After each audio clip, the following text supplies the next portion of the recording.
benefit reductions is when that occurred that I discussed.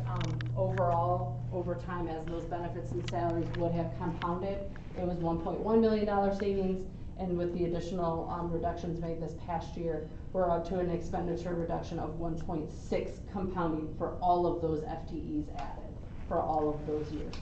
So what does that mean? If we didn't make those changes I just discussed, this is what our fund balance would have been. The blue is where we actually are, and the red is what it could have been had those changes over the last 3 years not been made.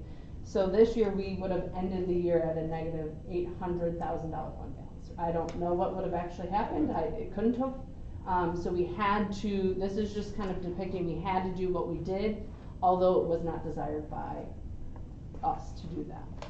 Were those, the teacher reductions over those last few years, were those to get to those two, like from 3 sections to 2 sections? Yes. They were based Yes. on, they were based on numbers as we were coming in. Okay, yeah. As we started coming in. When I got here in 2022, it was 3 sections across the board, and it was, as you can see, it was hurting us financially. So in 2022, it was still 3 sections of all grades? 2022 was still 3 sections. Okay. I was not hired, I officially don't start until July 1 of 22, so any decisions that needed to be made about staffing had to have been made in April of 22 for the 22-23 school year. You come in at that time, I'll use the first grade as an example. We had sections of 14, 13, and 13. You add those numbers together, that's 2 sections. We had a whole section of open enroll students that was not even covering the cost of salary and benefits for that teacher. So what happened is we had an imbalance of student to staff ratio, and let's face it, our employees are the most expensive when you put on salary and benefits, and if they're on a family plan, it's even more expensive. So, and as enrollment trends are declining, schools are seeing declining enrollment. That is just a phenomenon. People are having less kids. You have to adjust accordingly.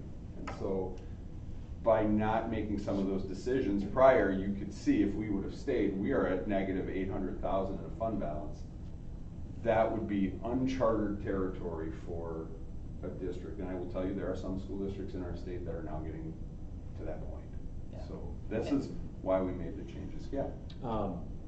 Given your point about people usually being the most expensive part of the business, are there any statutory requirements for minimum number of teachers or staff per matriculating student? No. And are we near that level? No, I get where you're going. There's no, you could have one section. Let's say you only have 15 kindergartners coming in 1 year. You would be 1 teacher, then you would not have 2.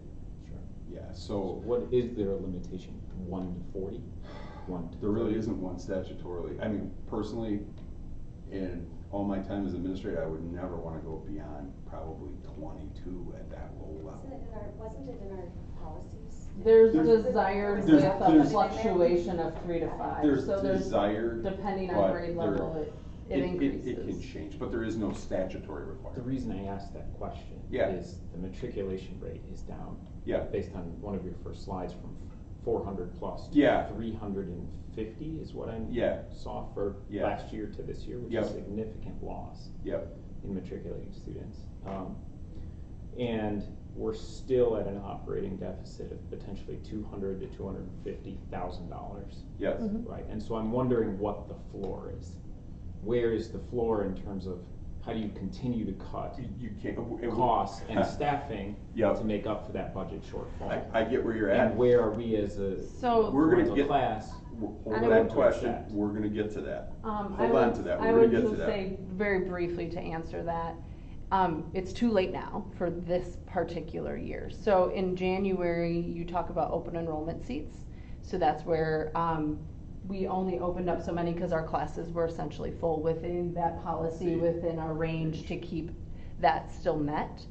Now that the enrollment has dropped, the availability to open more seats is much higher. We only opened 6 seats last year, 7 seats last year. They weren't all filled, mind you, but we opened them up. So that would be one opportunity to bring students back in to kind of offset that drop. Is that student. 6 or 7 additional seats to what we're already offered? We're not talking about only 6 or 7. No, school in choices. addition to In addition to kids that are that already here, yeah, so you open Yeah. up new seats every year for the next year, assuming everyone stays. Yeah. So that would be the opportunity then to bring that enrollment back to where it was, to kind of offset, cause due to statutory timelines, you can't make the staff reduction now. So that's the opportunity to go there. So you would have to see how that open enrollment period goes to then make determinations about staffing next year for the subsequent year. Yeah. But my understanding in terms of school choice Yeah. is that those who are matriculating through that program are only bringing 70 cents on the dollar. It's getting much closer. It's getting closer now. Getting It's closer much now. closer, I can In the actually, biennial So budget, if they you changed that. increase matriculation, but are getting paid less per student. it's you're $1,000 to potentially gonna have to hire $2,000 more difference. staff, right? Well, Potentially. Potentially, that's, okay, so good question. So that's what happened here in Lake Country, is they brought in a whole bunch of open enroll students, not to fill out a classroom and say, let's get it to 24 at the 5th grade level, okay, 24 per section. They just opened it up, and what they did is they were saying, all right, well, we're gonna just keep class sizes at real low levels into the teens. That was, and to your point, it was not close in what you get for a resident student and what you get for an open enroll student. So the open enroll kids were not covering the cost of teachers at those grade levels. The idea is to use, you look at your class sections, and this is why it's just unfortunate they make us do it in January. I would love if they would let us say, hey, you could make these decisions in April when you have a better sense of what your staffing and things and needs could be, but they make us force it out in January. We looked at it this year and said, okay, we have classes here. We were trying to get in some classes into that 22 per section, and that's why we strategically opened up only a few seats. People have chosen to go other places. We had a large 8th grade class leave, smaller 4K coming in. It gets you that kind of gap. So you'll always want to use open enrollment to fill a classroom, not to create an additional hire. That's really the trick of it. My understanding is that the open enrollment percentage of matriculating students has been in that 25 to 30% range of the entire class. It was actually 33% when I got here in 2022. I have to say, when my kid, this is all nothing. In 2000, my daughter would have entered, she's my youngest. Yeah. In 2009, there was the big debate, 3 or 2 kindergarten classes. Right. Because they were down to 15 or less in a classroom. Yeah. And, oh my gosh, she had a lot of open enrollment, a lot. Yeah. So it was just trying to like not lose a teacher.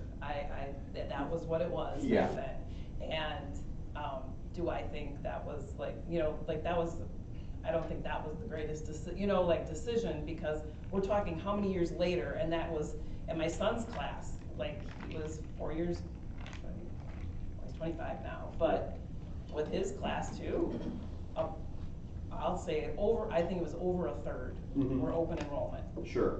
Mostly from Heartland Lakes. And that happens. Right now, I know that Northlake is pushing close to 50% open enrollment. Yeah, you're just, like, when you look at it as a whole, like, if you call Arrowhead the district, Yeah. all we're doing is, like, You're just robbing from exchanging. each You're just other. exchanging. You're Everybody's just exchanging. circling around. At some point in time, that really becomes unsustainable, and so as, declining enrollment continues, eventually that catches up. Right. So. It sounds like though Northlake, I mean, I've toured Northlake, that they're doing incredibly well with their open enrollment. So have they figured out a different way to manage their budget with more open enrollment students? They passed an operating referendum 2 years ago, so they right now are in the 2nd year of a 4-year operating referendum, so they are flush with cash. But what happens when the operating referendum drops off, and if they can't keep 50% open enrollment? They're not doing anything different. They just right now, their community passed an operating referendum. So shouldn't that be the focus of our conversation? It comes back to that the schools that seem to be flourishing have passed referendums and we've had 2 failed ones. I'm just curious as to like why our 2 have failed and what can we do differently? Well, that's what we're working Well, I think towards. that's what this That's- committee is, yeah. that's why we're here. That's what we're working towards. Yeah. And so we need to provide the historical background because there is so much rumor out there that's unfounded, and we need to show, hey, look, this is what it is.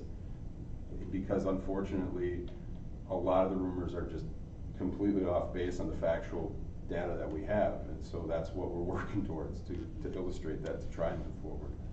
And a lot of people say they don't understand how we got here. That's been feedback from past referendums, so we're trying to share as much as we can to like explain to people how we got here, why we got here, and things of that nature. So that's the attempt of this group, is to get those pieces of information out, because our meetings that we've had to discuss some of these things were very not well attended. So a lot of people didn't get the information, and I'll be honest, people don't go online to our website to find it, even if we post it. So it's just, that's our attempt here, is to start getting this information out, because we've heard people say, we didn't know they had a financial problem. Well, you guys did, but other community members that vote had no idea.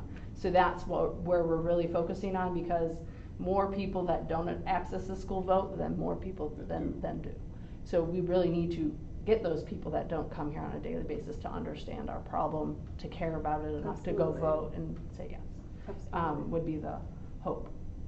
So this is, to answer your question for financial differences for open enrollment in and out, it's about $2,000 this coming fiscal year. The year after that, knowing we get $325 per year, the difference per open enrollment versus membership is $1,600. So that gap is really getting smaller and smaller for open enrollment versus actual resident member. Is that a state level statutory Yes. change? Yes. And is We have zero control. Is it an increase in the open enrollment dollars, Yep. or is it a reduction in No. the current student? No, so ours is $325. in-district That's students? 400 years, right? Yep. $325 is what we get per student every year. Every year. That's not Yep. changing unless the legislator does something, so it's $325. They are increasing, so it was $89.62 last year for open enrollment. The legislator decided to make it $10,102. So it grew leaps and bounds compared to our membership What we increase. get. So we're going to increase, but they're going to increase greater. And then the year after, they're projecting 11,000. So again, almost a $900 difference to our $325. So that gap is just getting smaller and smaller for open enrollment revenue versus what you just get for a membership revenue. It's the state's way of continuing to try and fund 2 separate systems. It's not sustainable. It isn't. So it's becoming, again, more of a challenge. But that's a great question. And we've got a few more things that will kind of get into that, so. So this is to kind of go off of, I believe you were kind of asking 2 sections, when it happened, etc. So if these are just going, this has nothing to do with the other reductions we made, like PE or support staff or anything. This is focusing purely just on classroom teachers for 4K through 8th grade. If we reduce from 3 sections to 2, so that's 9.0 FTE in teachers, and I went back and DPI's reported wages for salaries and benefits for those, and I took the average for teachers that were full-time. If we reduce 9.0 FTE, starting in 17-18, the red shows where our fund balance could have been, all else equal. The only change is the salary and benefits of those teachers. The next one is the same exact calculation, just doing it later. So getting to 2 sections by 2020-2021. So as you can see, the fund balance is much higher. So had the right sizing occurred earlier, like many other districts did, I think financially we wouldn't be in such a bad place. You can still see we're projecting deficit budgets in both of these models next year. So it's happening. Funding is not there, but internally we could have done this to help ease the load and not be in such a, I guess, hand-locked spot because of our fund balance. We're in such a tight spot because of our fund balance, where if we were at 3 million, you had a 200,000 deficit, that doesn't seem so bad, right? Right. So that really could have made a huge difference for this district. Another thing that's been talked about and has been acted on, so OPEB, teachers used to get $90,000 when they retired. Had that the power for that to change happened when Act 10, so in 2011 it was implemented. So the district had the power to do what they wanted with that benefit. They did not change it, they left it. And due to that, these are the costs that the district has incurred, actuals, for what we've paid in that OPEB or post-retirement benefit. Most other districts in the area, when we were making the changes 2 years ago and I reached out to all the other local districts, they all had done away with it by about 2015, 16 at the latest. Which gave them about 5 years of sunsetting of some sort. Some just cut it off, some did sunsetting, etc. So I took 2016 because it seemed like most districts were done with their post-employment by then. So if we had no post-employment costs, all else equal to actuals, this is where our fund balance could have been. So this is still taking into consideration we made the reductions over the last 3 years that we did. You could then argue you wouldn't have needed to do as many, just in the post-employment. So if this one decision was made, this is how different life could have looked. You probably wouldn't have made all of the reductions you've made, so you can assume some of those fund balances would be lower, but just for picture, this was the easiest way to do it without putting 8 million explanations on the side. So what was it? It was what, like when a teacher would retire, 90,000 was put into a 403B. So let me, post-employment benefit, I think it's important to give a little context about what Act 10 was. How many of you are familiar with Act 10? Okay, so that's when Governor Walker said budget repair bill. Prior to Act 10, school districts operated under collective bargaining, and we had master agreements.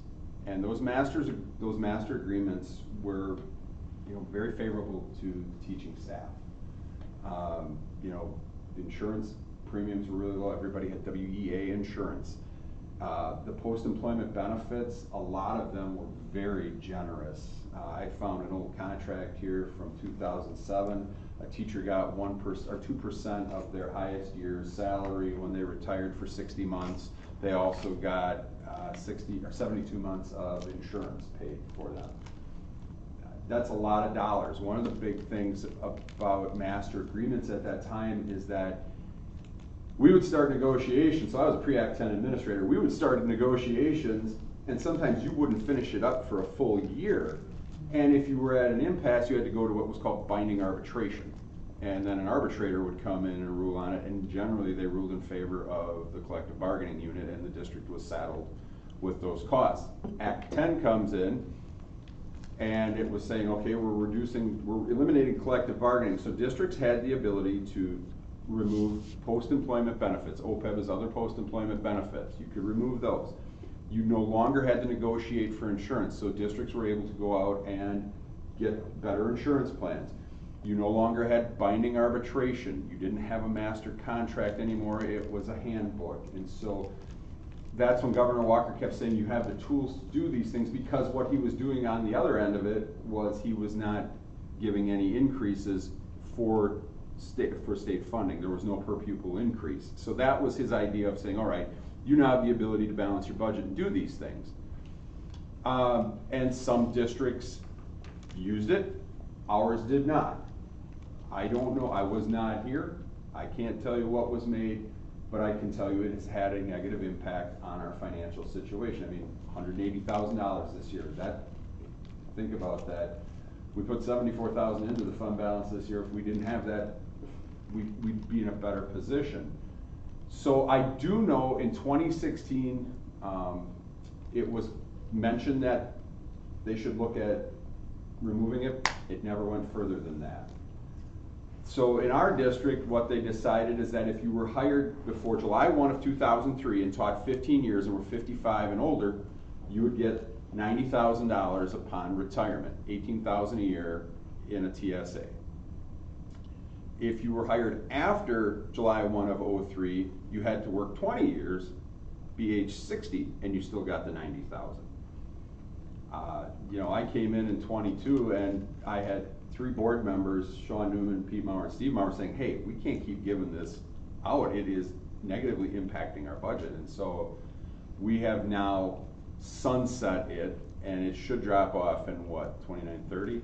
2930, the max payment's like $8,000 just because it's the last month or two for a few staff. There are a few staff still eligible. There's some other. That are still eligible, very few, less than 5, still have the ability, to take it, but they can only retire in 26 or 27. So if no one retires 26 or 27, then there's no additional OPEB costs compared to what we're already locked into paying. Yep. So we're still paying, we have to pay through 29/30 to meet the 5-year obligation for some people that still had the 90 when it last was approved.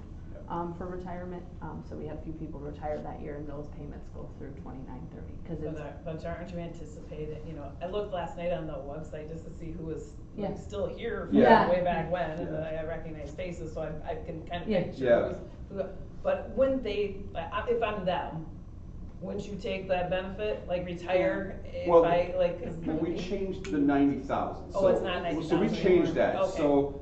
It's, so last year it was 50, this year it'll be 35. If they retire in June of 26, it'll be 35,000. Okay. If they retire in June of 27, it's down to 20. And then it's done. And then it's just nothing. Okay. And all of those staff members were offered the opportunity for a $10,000 buyout. We would have put it in last year, so then it had time to grow if they intended to work beyond those few years. So me, as a financial mind, would assume that they are going to take it, because why wouldn't you have taken the $10,000? Right. But people's financial situations change. They assume they're gonna be able to retire, things happen and they're not, so there's always that, possibility. So I do have some projections we're gonna come to, and I do assume the max. So I assume everyone that's eligible is gonna retire this year for, I don't wanna say worst case scenario, but to assume the max liability that we could potentially have to pay. Okay. You had a question? Did, and you had mentioned projections. Projections can be very useful. I think they can also be dangerous depending on how you're basing the data on. But I like these to some degree, but I do think projections on top of these are going to be really important in terms of marketing this to the tax basis, right? Yes. The idea of like what could have been versus what can be, I think is going to be a really important distinction to make when we're trying to improve funding for the school. No, absolutely, absolutely. Okay, so we talked about this last time. The external influence, so what I had talked about were internal influences that we could have changed. Something that has been affecting state funding, and kind of Chad talked about it, so back in 2010, 2011 when Act 10 was implemented, the funding formula changed. And so inflation in and of itself, just due to COVID, had some drastic impacts. Everyone has felt it, there's no arguing it. The problem with a school district in comparison to a private company is they can increase the cost of their product to increase their sales and profits. We are restricted, 80% of our revenue is restricted by a calculation that the state dictates. We have no control over it, we can't do anything about it. The only thing we can do like a private industry is reduce expenditures, which we've done, as we've shared, we've done it a lot and more than we've wanted to. So that's kind of that external influence, and just showing that in figures again. This is due 24-25 data. The new chart has not come out to calculate this year's funding gap, but $3,380 per kid, so that's per member. And taking that times our membership, we are 4.3 is what I'm projecting in our annual budget. If we would have had that index for inflation, 3,300, we'd have 5.5. That's a almost $2 million funding gap. Which would drastically change our funding equation in and of itself. So those are the 3 factors that we've landed on that have had the biggest financial impact on the budget, both internally and externally, of why we're in the situation. And those charts kind of showed it. We're starting to decline now, and that's where I think this is really heavily kicking in. To really affect, I think, every district, and that's why you're seeing so many referendums around the state, is because the funding gap is really starting to impact school districts. We are not alone with this. No. Everyone is behind this. I queried Google in the last 5 years, I think we set the term limit as 5 years. 51 or 53% of the districts in this state needed to pass referendums. Yes. to continue operating. Yes. Yes. Oh, yeah, over 80% of Yeah. school districts have gone to referendum. It's a state and national financial Yeah. issue. It is. I have a question about, Yeah. because I know in Colorado, if you were within district, your dollars went with you to whatever school you went to. Yep. If Arrowhead had been not this unified system, but wouldn't those Heartland, Lakeside, when they had come over, would they have the same funding if they had been open enrollees? Well, we're not a unified system, we are a union Union, system. sorry, Okay, but so, you- well, right, so there Yeah. was, that's a great point. That's how that state does it. Mhm. Our state does not, so every state's different.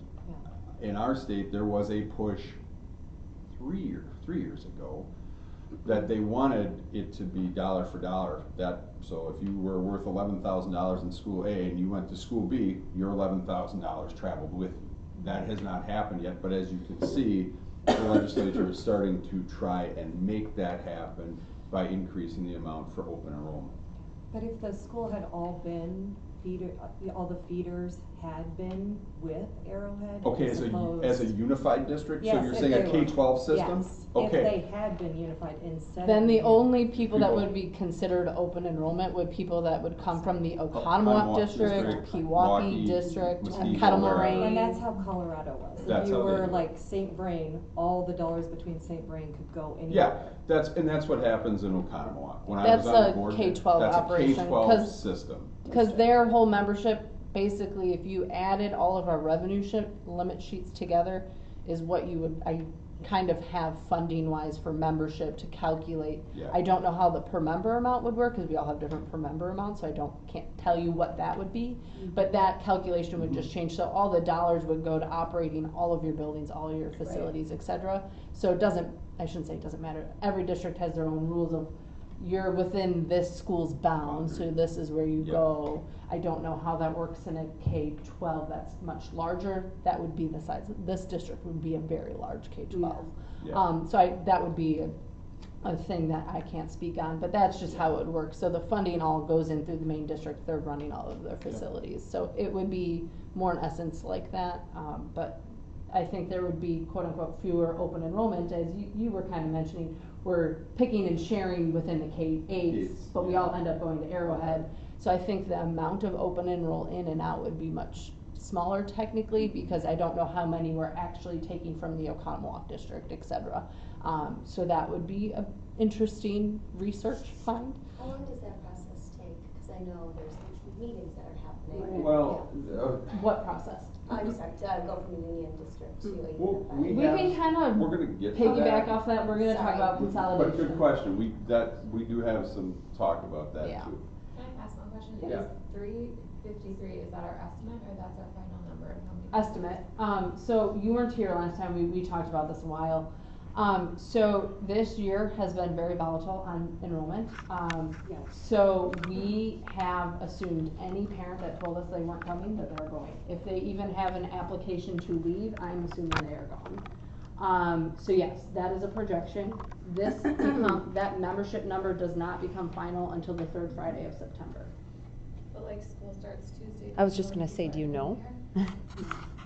We have some rough estimates. We have but- enrollment numbers that are being updated as, the enrollments are being filled in, And but, registrations being filled yeah, in. but every year there are people that show up the first day that First day never that didn't. registered. Yeah. So that's why, once the first day, I think once next week finishes, we'll have a much better idea of where we're actually are. Mhm. I will say the whole summer, since this number's come in, we've taken 3 steps forward, 2 steps back on open enrollment, numbers. Do you know where you are, like, today, Yeah. how by many people chance? are gonna be on Tuesday? I don't have that number, cause We were I, at 368 which is high, 2 but days that's, ago. But that's 368 's that's enrollment. That's enrollment, not membership. So it's a Membership very is different. Membership is very Membership different. are kids that live in our district In boundaries district. that access public school.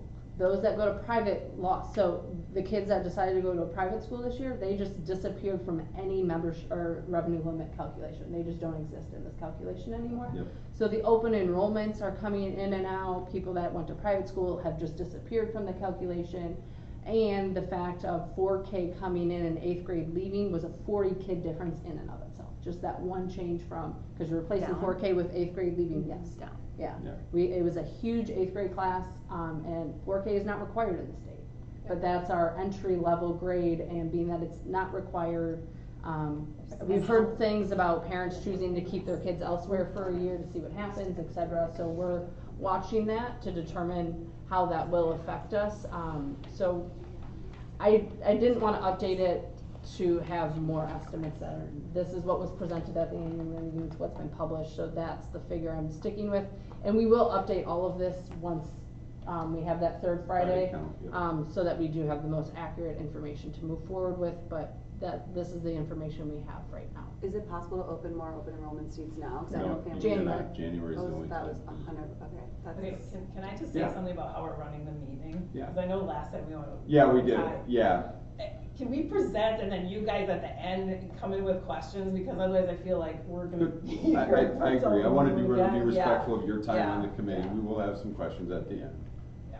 Okay, so there was a question that the board doesn't believe there's a funding gap. They all do believe that it occurs. I think it's hard to refute based off the data I just showed.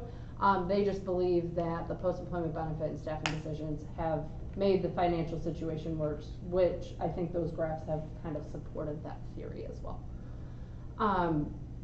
So for our 3-year assumption, we're gonna do a 3-year forecast. It's based off of the annual meeting budget information, which is not final. So we are going to assume a flat membership average of 336. So the people that have left aren't going to come back.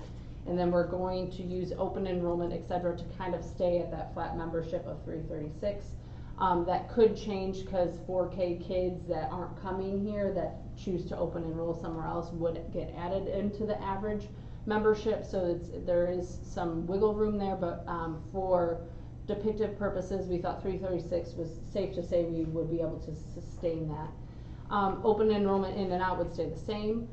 We have now lost all Title IV funding in additional to Title I this year. The mental health grant from the state is going to change. The way that they funded it is very heavily loaded this year, and then it's going to be cut by 1/3 next year, and then going forward it's only going to be that third amount, so I've accounted for that. Our IDEA grant has gone down. I believe it's due to student needs in our district. And then I assume 325 increase for wages and corresponding benefits, 13 for health. That's the average of our last 2 renewals with our current health provider.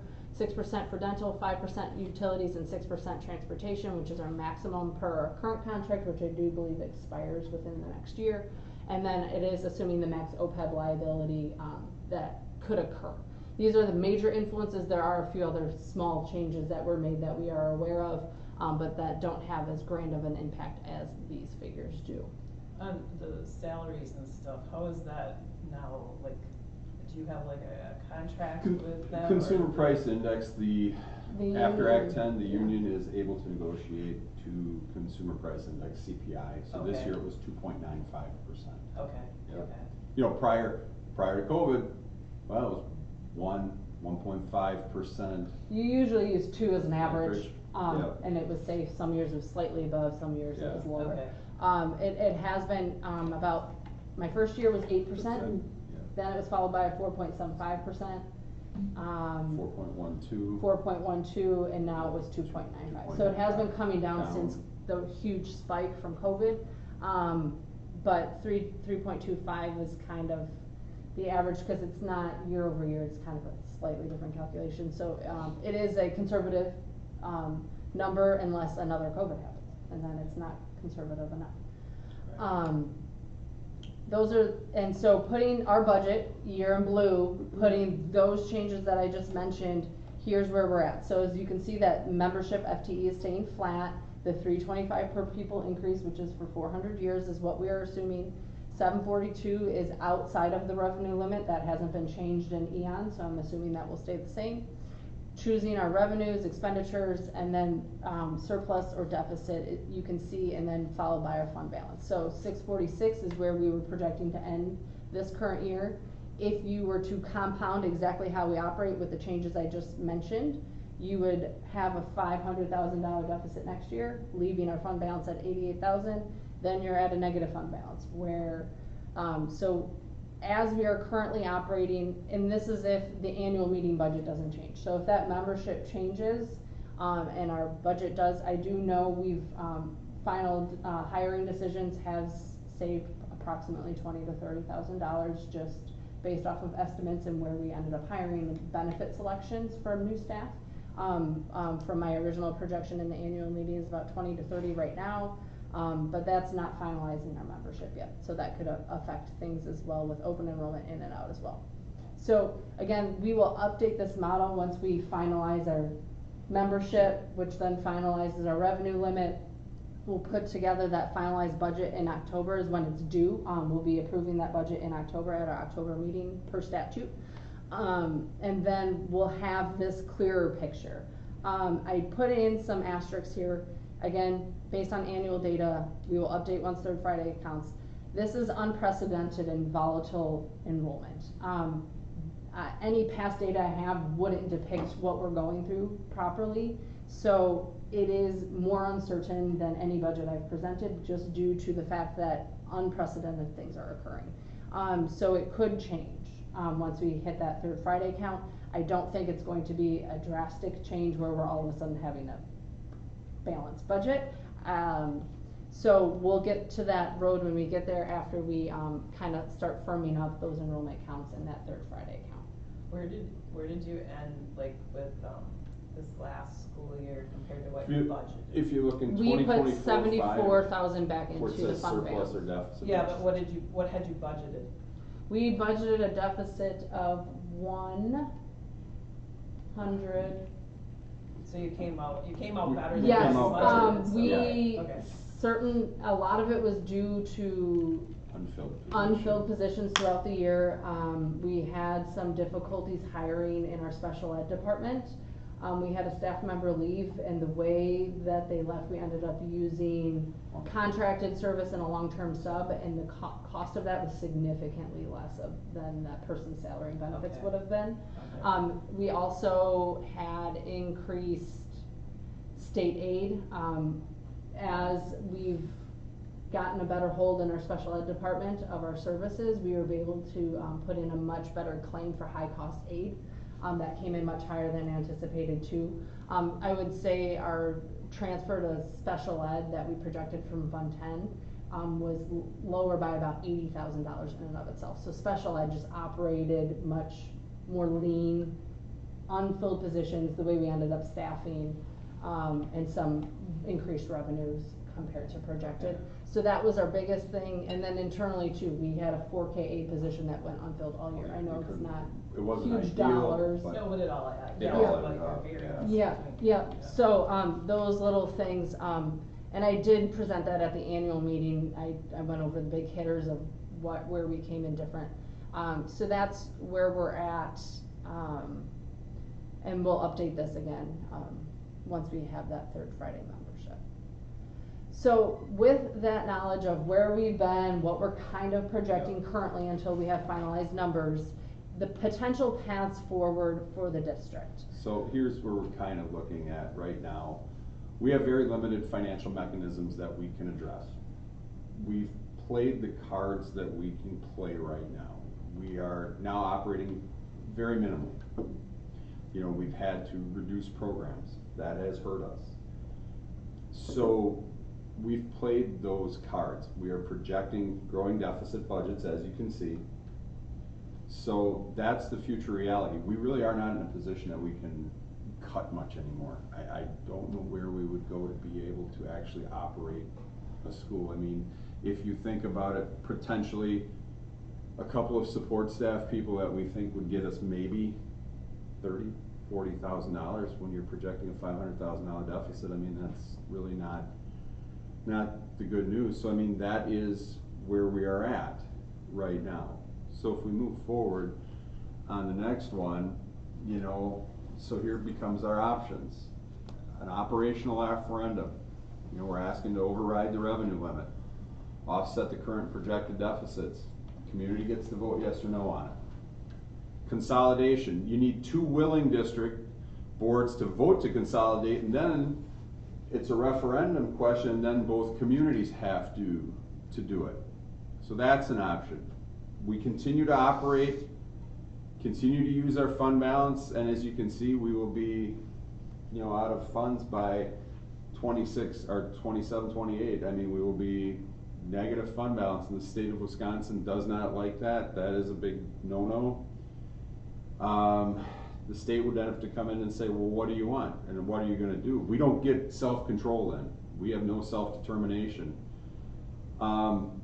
And I am not advocating that we dissolve the school. I am not. I want that stated clearly. I'm not advocating for dissolution of the district, but we may not get a choice. That's a state of Wisconsin type of thing.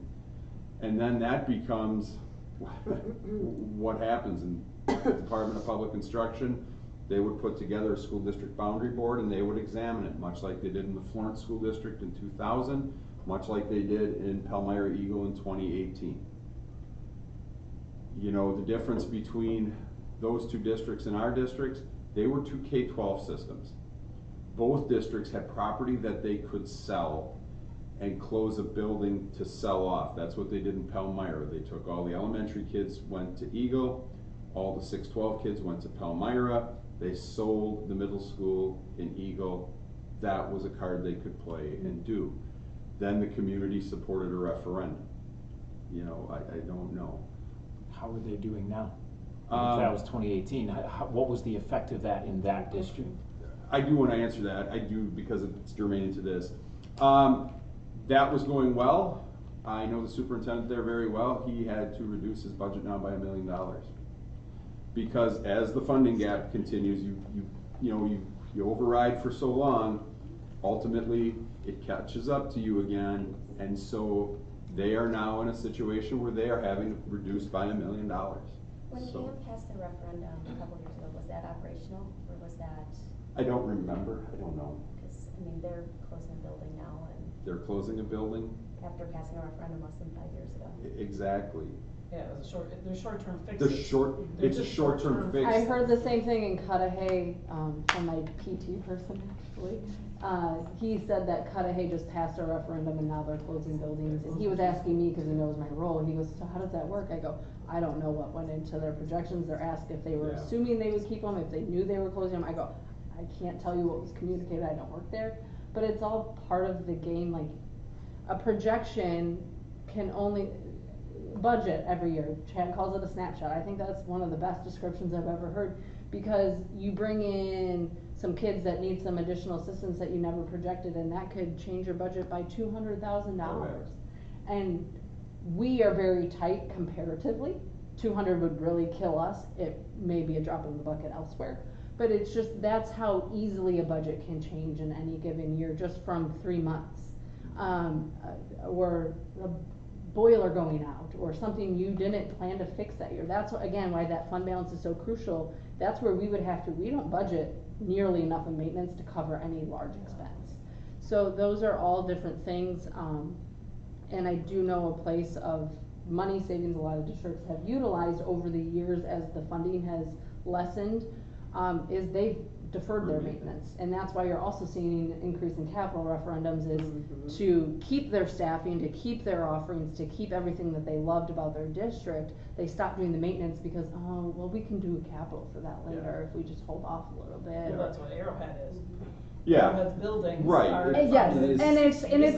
it's not just them. I don't want to point them out. It's everywhere, everyone. because it was a common and easy, quick fix you to a defer. budget. Yeah, and that's what everybody always wants, it's politics in our world. Everybody defers because they want to be the one to make that decision. Right. Yes. But we have an overall, as a state of Wisconsin, Funding problem. we are losing, well, in a demographic problem. Yeah, Yes. we do. People are not Yeah. having kids. They're not having Like, kids. they're Well, not and the having average kids, age and in that's why- Wisconsin is not childbearing anymore. Right. The majority right. of people that live in the state are not childbearing years, and they're closer to Yeah, retirement. and the birth rate is just way down, and I don't It see is. that, I can see with my own kids' generation. It's not changing. It's I not have friends that changing. don't have kids, never plan to have them. I have friends that have one kid. I'm one of the max, I have 2.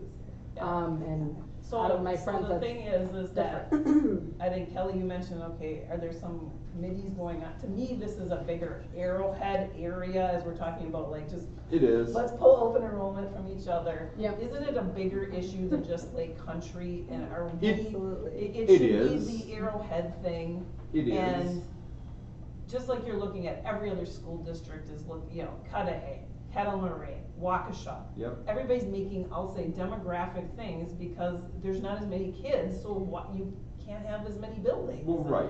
Yes, it's happening everywhere. It is, it's happening everywhere, and, you know, the unfortunate part is we are a union system, so we have each individual district. You know, the broader conversation about, you know, forming a K-12, it's a lot of talk. There hasn't been a lot of actual in-depth analysis of what really goes into it. The last consolidation that I'm aware of is the Holy Hill Area School District, where they took Freese Lake and the Aaron School District. And in that time frame, this was like 2017, I think, the incentives were a little bit better for consolidation. And for them, it worked. You know, they had a fund balance of up to 50%.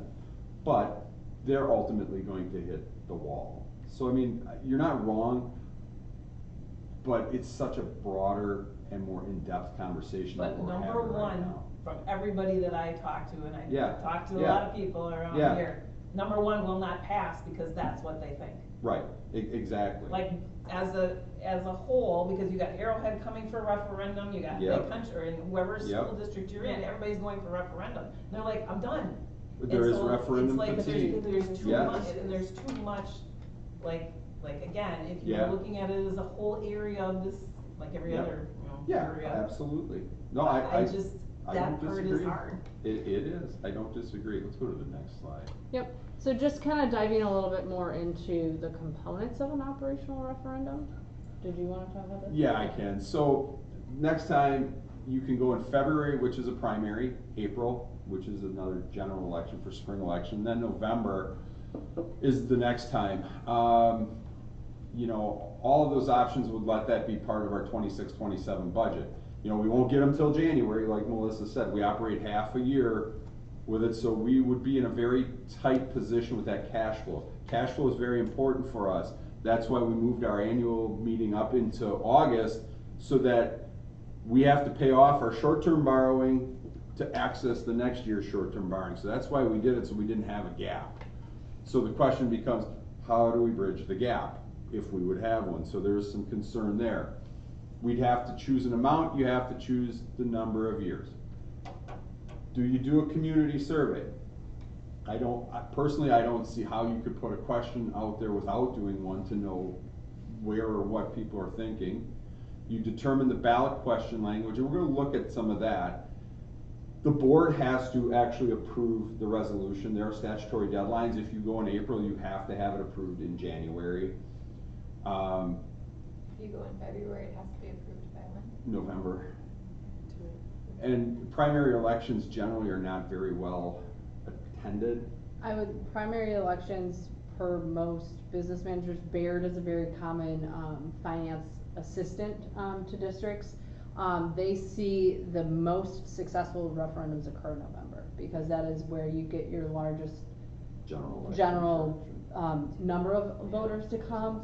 The problem with your Aprils and your Februaries is you are more likely to get your no's, I believe, because the people that are no want to come out and say no. And if there's nothing else promoting someone to come to that ballot, it's going to be get hard to get those yeses, because it's just like any review site. You see more negatives than positives. People are much more likely to share their no's than their yes. It's the same thing, I think, goes in the voting box. Not enough yeses get out, even if they want to say yes. There's not that same drive as a no. And if there's no other questions on the ballot that's driving them there, that's why I believe the November ballot is a good time for a question, because you just get your biggest number of voters. And it's going to be a gubernatorial election, so you're going to get a high turnout this time.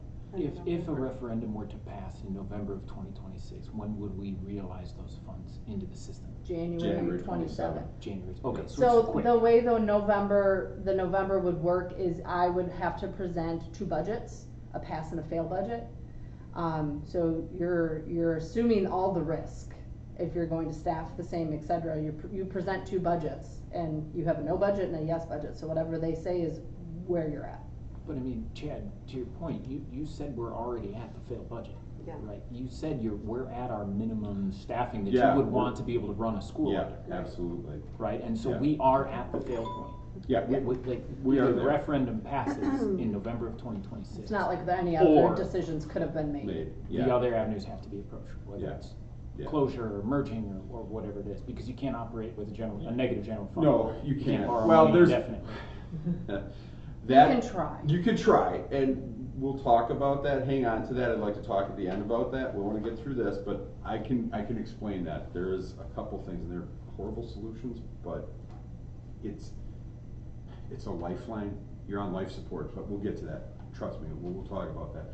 So I know from the last meeting, we had questions about the ballot questions. Number one, ballot questions are governed by our friend state statute, as you can see, section 121.91. You have to say how much you are going to exceed the revenue limit by. You cannot put in a referendum question saying, you know, if this isn't passed, we will cut person A, B, C, D, or E. You cannot do that. All the questions in the state of Wisconsin are written this way. If you go to the next slide, please, you'll see I went on DPI's website and I just started grabbing from the spring. Be it resolved, the school board and the school district of Tomahawk, Lincoln and Oneida counties, Wisconsin, that the revenues included in the school district budget be authorized to exceed the revenue limit. And it. So basically, up until section 121.91, you can't change. You can't change, and all you can say is that it's either going to be a recurring, which means it comes year after year, and it becomes part of your revenue limit, or a non-recurring. And as you can see, they, much like us, they want to do theirs 25, 26, and they want to end at 28, 29. Our question was the same. They're all written that way. So I don't believe there is, the questions aren't bad. The questions are written how they are written. How do we get people to understand them though? Yeah, Because community nobody engagement, can community understand engagement. this. Well, Even if it's the way it has to be written, nobody can understand it. That's where we, in our meetings and our information that we push out on website and things, we explain, we're looking for 4 years. We were looking for our 5 years. Ours was a 5-year. We were looking for 5 years. We were asking for $800,000 a year for 5 years. I've been in the ballot box too, former social studies teacher. I've been in there, taught political science, and it does get confusing on some of the referendums. I get it. I don't disagree, but our hands are tied.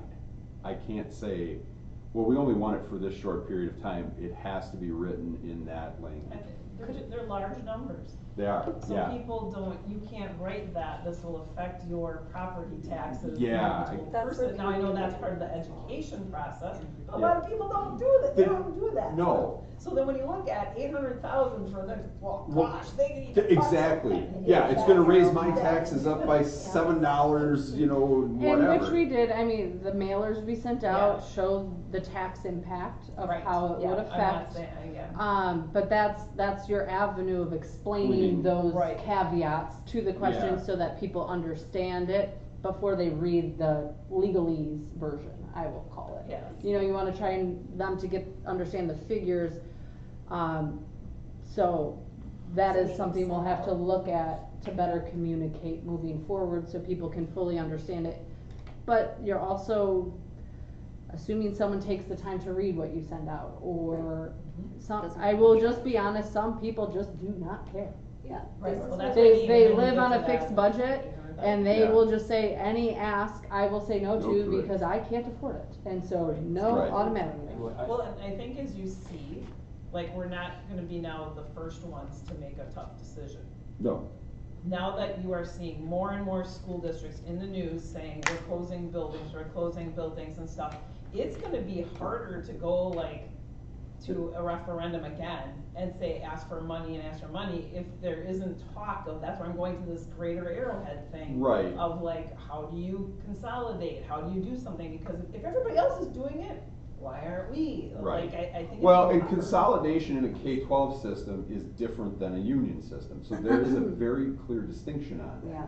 Yeah. Look, I can close a building, I was on the board in Oconomowoc, we could close a building and we can ship the kids to one of the other buildings. They're still in the Oconomowoc area school system. Waukesha is closing a building. That's a financial gain for them. I was an administrator at North for 8 years.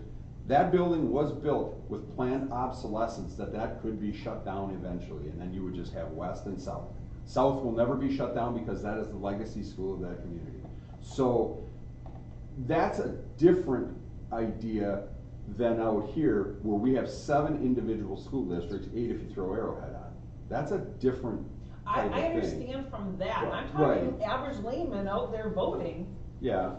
Is seeing this in the news constantly, all these school boards are going and saying, I have to close this, we have a. Yep, we they have to do- go they blah, are, blah. yeah. So I'm not arguing with like that there's much more to it. Yeah. I'm just saying what your average person is voting. Voted.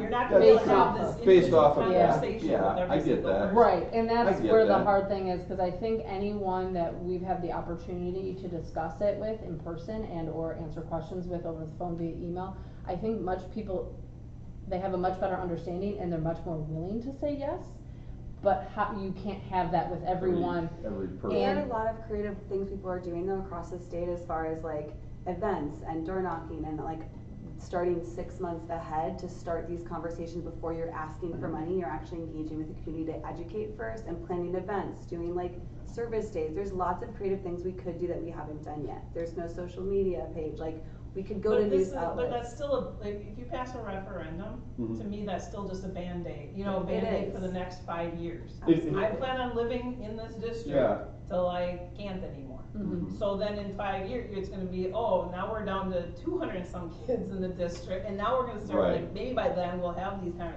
so I don't wanna see it that it's just Right. a very short-term Right. fix, cause you can see, like you just said, cut a hair at a referendum. Short-term It's just, fix, and then- but the problem is due to the state funding Yeah. Limits. Cause Yep. limits is the really important part of the That's what- conversation. Yeah. there At the is, state level, until it's that just not allocated to changes, public schools. and it was the common, like, the way we perceived it as business managers is the legislation knew this was gonna happen. And they said, go ask your community for the money, cause we're not giving it to They you. did. They're gonna Yes. determine how good or bad your school is, cause they're gonna be the ones that are gonna say yes or no. So they knew it was gonna happen, that's what they wanted to happen at that time when they made the decision. So I don't know if they'll change it. I don't think, I'm Yeah. thinking it's catching up now, where it's like, oh, so a lot more than we thought. They didn't raise taxes. You The did, school exactly, district raised the exactly. taxes, right? So that's where I think there's a disconnect, it becomes political at that It point. does. So it's just very hard because political or not, school districts still have to operate and educate kids no matter how you feel So about you try to politics. stay solvent until it Right. gets fixed. Yeah, so I Which is a terrible way. unfortunately I know. think Yeah. referendums are not going away until that state funding changes. Until it changes. I can't see a world that it goes away, and I only see it increasing as more time goes As more on. time. Why does Arrowhead administration as a whole in here, why is, you know, we got a lot of smart people in this area. Why is nobody convening to talk about how do we save this area's educational like to provide good Well, education to. They are, I mean, that's what the big group thing is, That's what but the the big problem group- is consolidation isn't always the fix that Fix. you think it is. Yeah. Just like, for an example, if just say us and Northlake combined, I know wouldn't make sense, but I wanna make Let's a just- point here. They have an $850,000 operational referendum. The first year we merged, that 850, poof, gone. You're still combining all of your operations. I can't say operations are going to change that drastically, that you're gonna make up for that 850. Sure, you lose a superintendent, you lose a me, you lose a director of special ed, you combine those, that's not 850 that you just lost off of your revenue.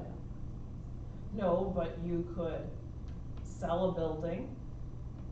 Gotta have a and buyer. Yeah, who wants You to don't buy have it? maintenance costs, we asked for, what was it, 9 million? Is Yeah. that it? Well- For here, you're not asking Yeah, for but those, you're just like, looking at big general buildings, though. operations. I'll say our maintenance is maybe $250,000. And being on a school board where we passed a referendum in 2016 and had a building to sell, that building didn't sell until, July.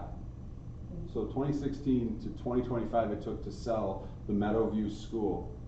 It was costing us about $150,000 a year. But didn't it have a lot of asbestos? That wasn't the issue. Oh, I Nobody thought wanted that to was- buy it.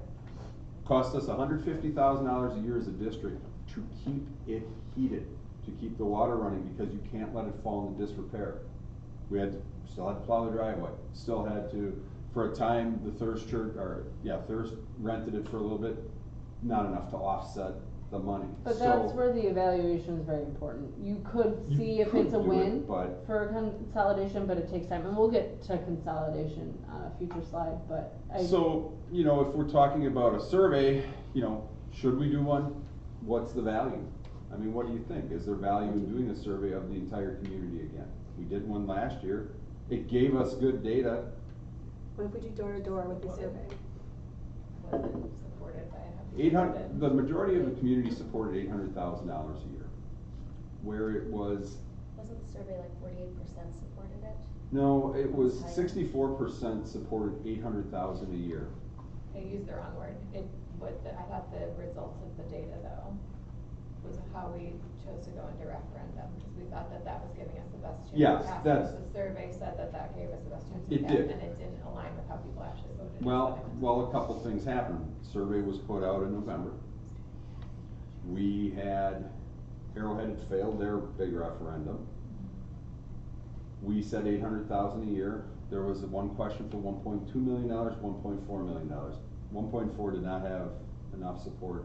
1.2 had 49.2% support with a margin of error of 4.4%, so not outside the margin of error.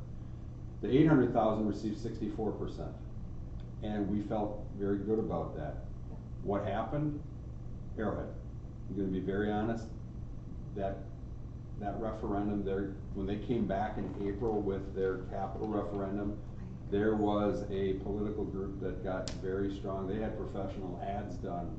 That messaging really hurt us. Do we know have they decided what they're doing or what they're going to? Be good to coordinate. I can't trust what I have been told. Okay, I don't, because they can't go, can they go in November? sure, they can go in November. you can ask 2 questions a year. Okay, So- so they technically could go November, They could go but- April, they could go There is April and November. there is no vote this November. There's no vote this There is November, so no they could ballot go- this November, so your next opportunity is that February. So February or April, they could go. I Right. mean, I have been told that they said, no, we're not, but then again, I've been told, yes, they're considering it because the pool is in disarray. So when you did a community survey, Yep. what percentage of voters We had responded? we had a 21% return, school. Response rate. Response rate, School Perceptions, who does this, and is really kind of the standard of it. They said anything over 20 is good, and I would think that 20 are probably the people that advocate.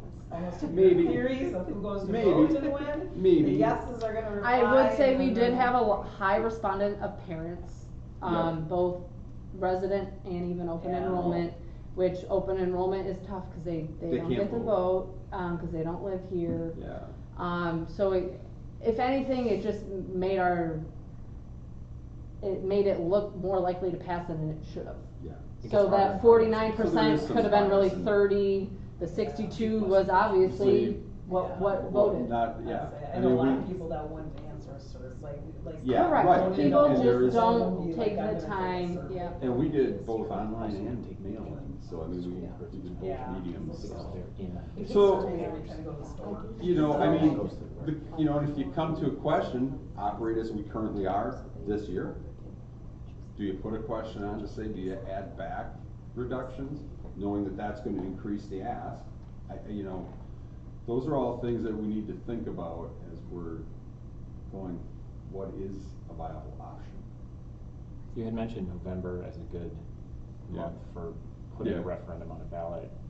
I'm not sure that holds true in today's political climate. Right, with how contentious every ballot has become. Fair. Right. And people are voting very emotionally when they're Yes. at the ballot box. And Yeah. so if they're upset about something, they're more likely They're to gonna say no. vote Right. no. So I don't know what the right answer Yeah, is. Putting it on a November It's, ballot in a everyone midterm has a election. different theory, that's Yeah. Baird's theory, was It's- November. Yeah, it's very, you're 100% right. It is, there is no predictability right now with, where it used to be.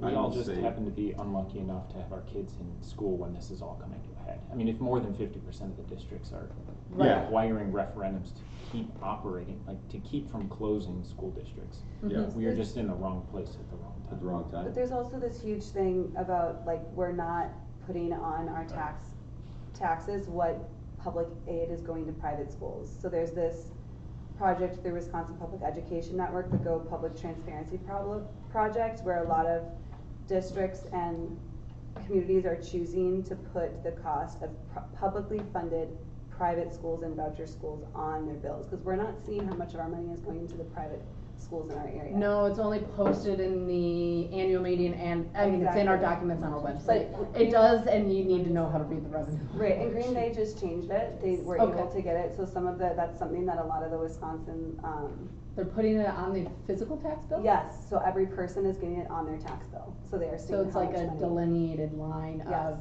of LCS funds, this is the amount of your taxes going to private schools. Exactly, yeah. We So can that- look at it, I Do we will. have a percentage for that in our district?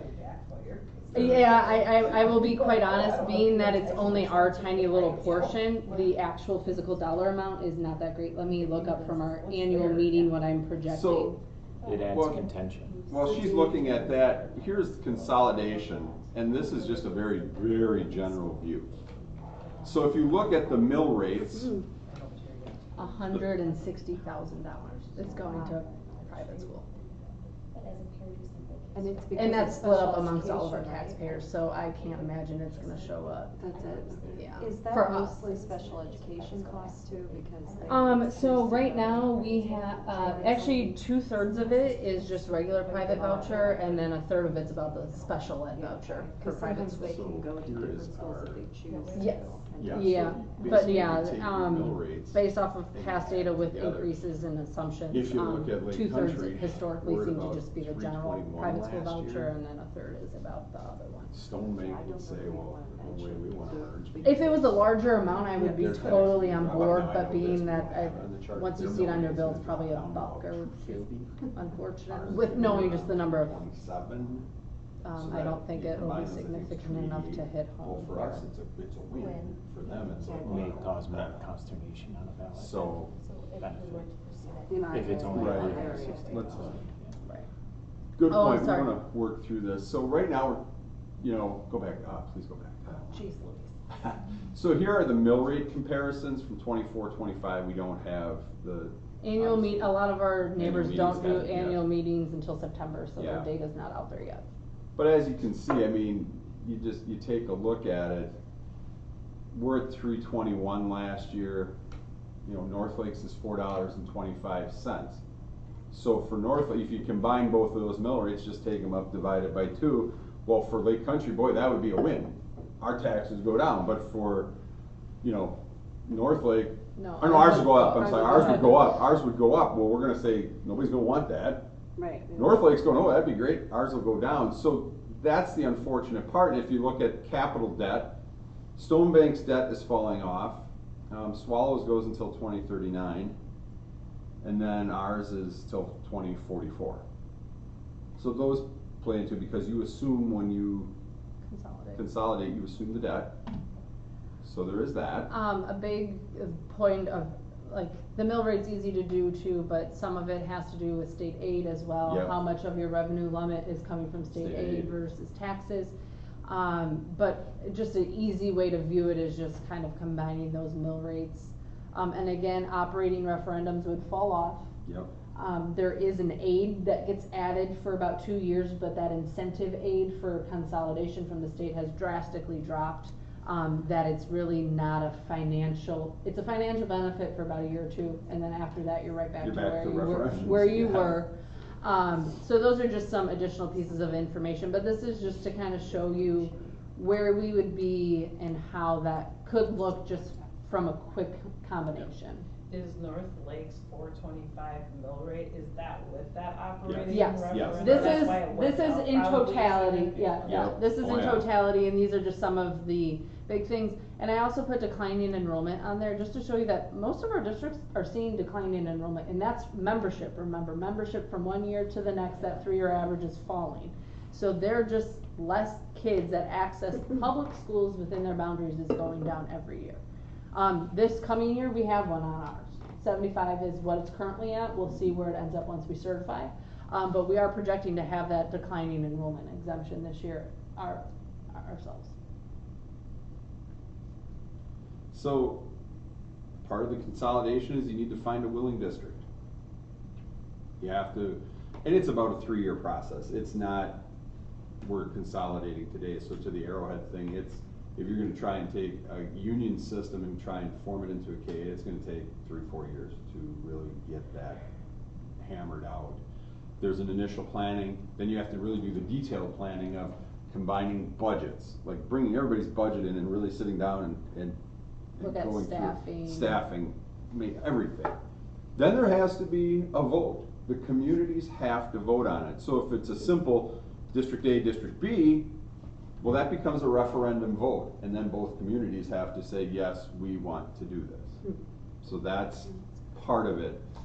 And as we said, there are typically winners and losers tax-wise. And that is the trick of consolidation. Doesn't the state also get to have some say in, yes, you can or can't do that? No, that's a local control, that's a local Just the control vote. issue. Oh, we're in the red. Yeah. Yeah, there's, just There's like all referendums, items, there's like the statutes we statutory have to times follow. when you can put it on But the ballot. essentially, the boards just vote, yes, we wanna put the ballot question on, both boards have to agree to the same question. Yep. And then it would go on just like a regular referendum, and then pass or fail, you would consolidate. It looks different, like he said, 2 K-8s, it's simple like that, it's either pass or fail. In a K-12, there's no past precedent on what passage rate means. Does it mean it has to pass in each municipality? Does it need to pass just in the overall district? You can make assumptions. We asked our lawyer, and he wasn't positive. He wanted to do some more digging. Yeah. But it's a much longer process, because if you can imagine, you just put your budgets together kind of initially, but then you really have to hash out the details. Where you talk about closing buildings and doing things like that, you'd really have to hash those out. So that would take a long time. And if you can imagine, each school district has their own pay scale. Yeah. You have to combine 7 into 1.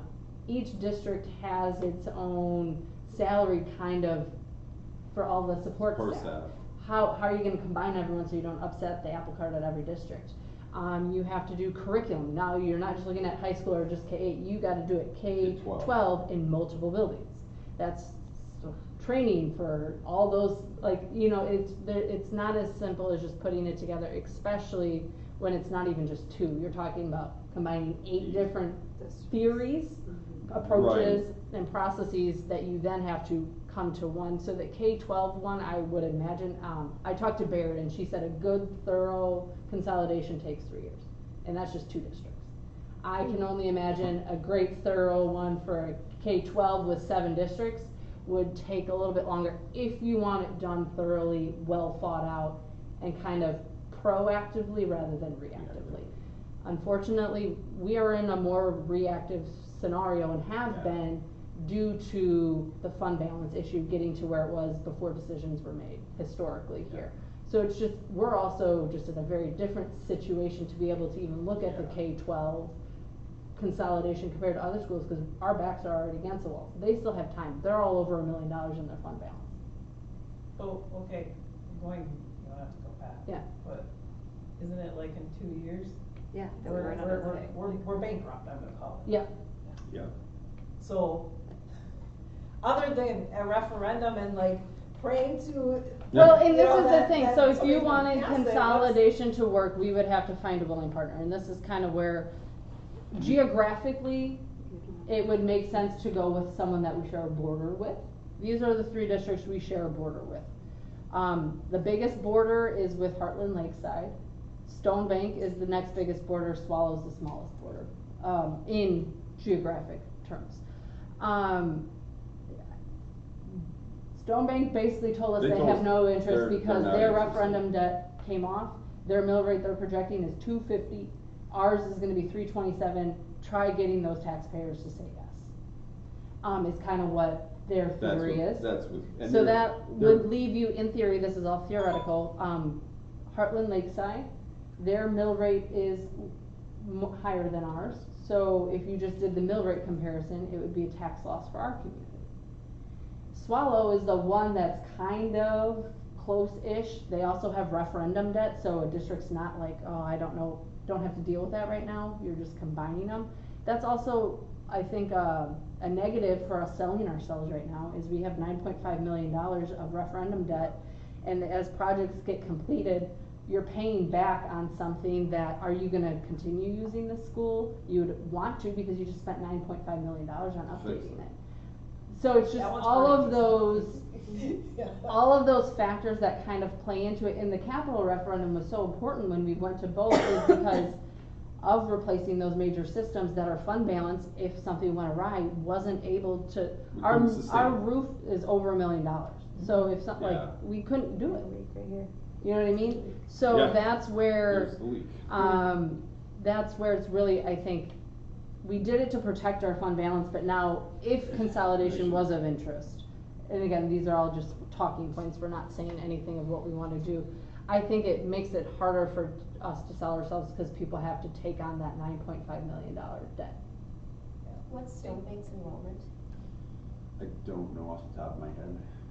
It's not, 250 maybe? I was gonna say it's gotta be less than Yeah, that. it's like 250, but remember, they have a capital reserve though. They came in okay budget wise, so in their idea, we're okay.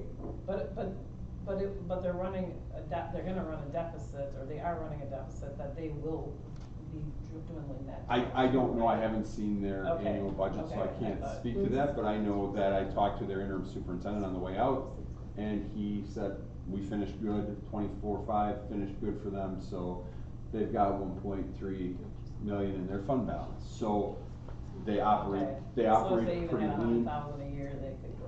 Yeah, they could go for a while, I mean, so they're operating pretty lean, and so, What about physical capacity? Like if we're down to 2 sections for each grade for what used to be 3. Mm-hmm. yeah. And what about these other schools? Where are they at, like as a building capacity wise? I think they're all pretty similar. I think the outliers are Merton and Heartland Lakeside, just because they're larger Right. systems, but Stone Bank, Swallow, Because North Swallow Lake. added on like They- not they that did. long ago. Yeah, and that's why they have referendums. So referendum. they're probably, They're but like, okay. I'm thinking North Lake, Stone Bank, here, North we Lake probably is- have an over capacity of open I think space. most We do. districts, as people are closing buildings, are seeing more empty spaces Spaces. within their buildings. Yeah. I can't speak to how much empty spaces, cause I I haven't can't seen their either, facilities or but- their staffing models, but, I would assume that they have some empty. or I have not available heard space. anybody saying they're overcrowded. That I have not heard. Have you, how much space is like open right now, like here? Oh, we have quite a few classrooms. Yeah, Has We've there- started to convert some of them though, yeah. into Converting other businesses. usages, just for better day-to-day Day-to-day operations, like some special ed teachers are Teachers. using more classrooms Classroom just space. closer to the students where Students. they are. So we're utilizing them to better assist our students because they are available. I had a like, this was talking before I was even on this committee or something, when we were just talking about the school district being in financial disarray. It's such a big building. Right. Has there been any like thought of like, somebody had the idea of like having a daycare? Or Mhm. something, like, because there's so many wings and things that you could be, like, say, like some sort of revenue generation. That is something that would be still like, you don't want kids, mixed in with like a Right. business sort of thing, but something like along Right. those lines, has there been any We exploration of that? we had some discussions, I talked with the Aaron School District because they have a daycare at their school and right now it operates at a net loss.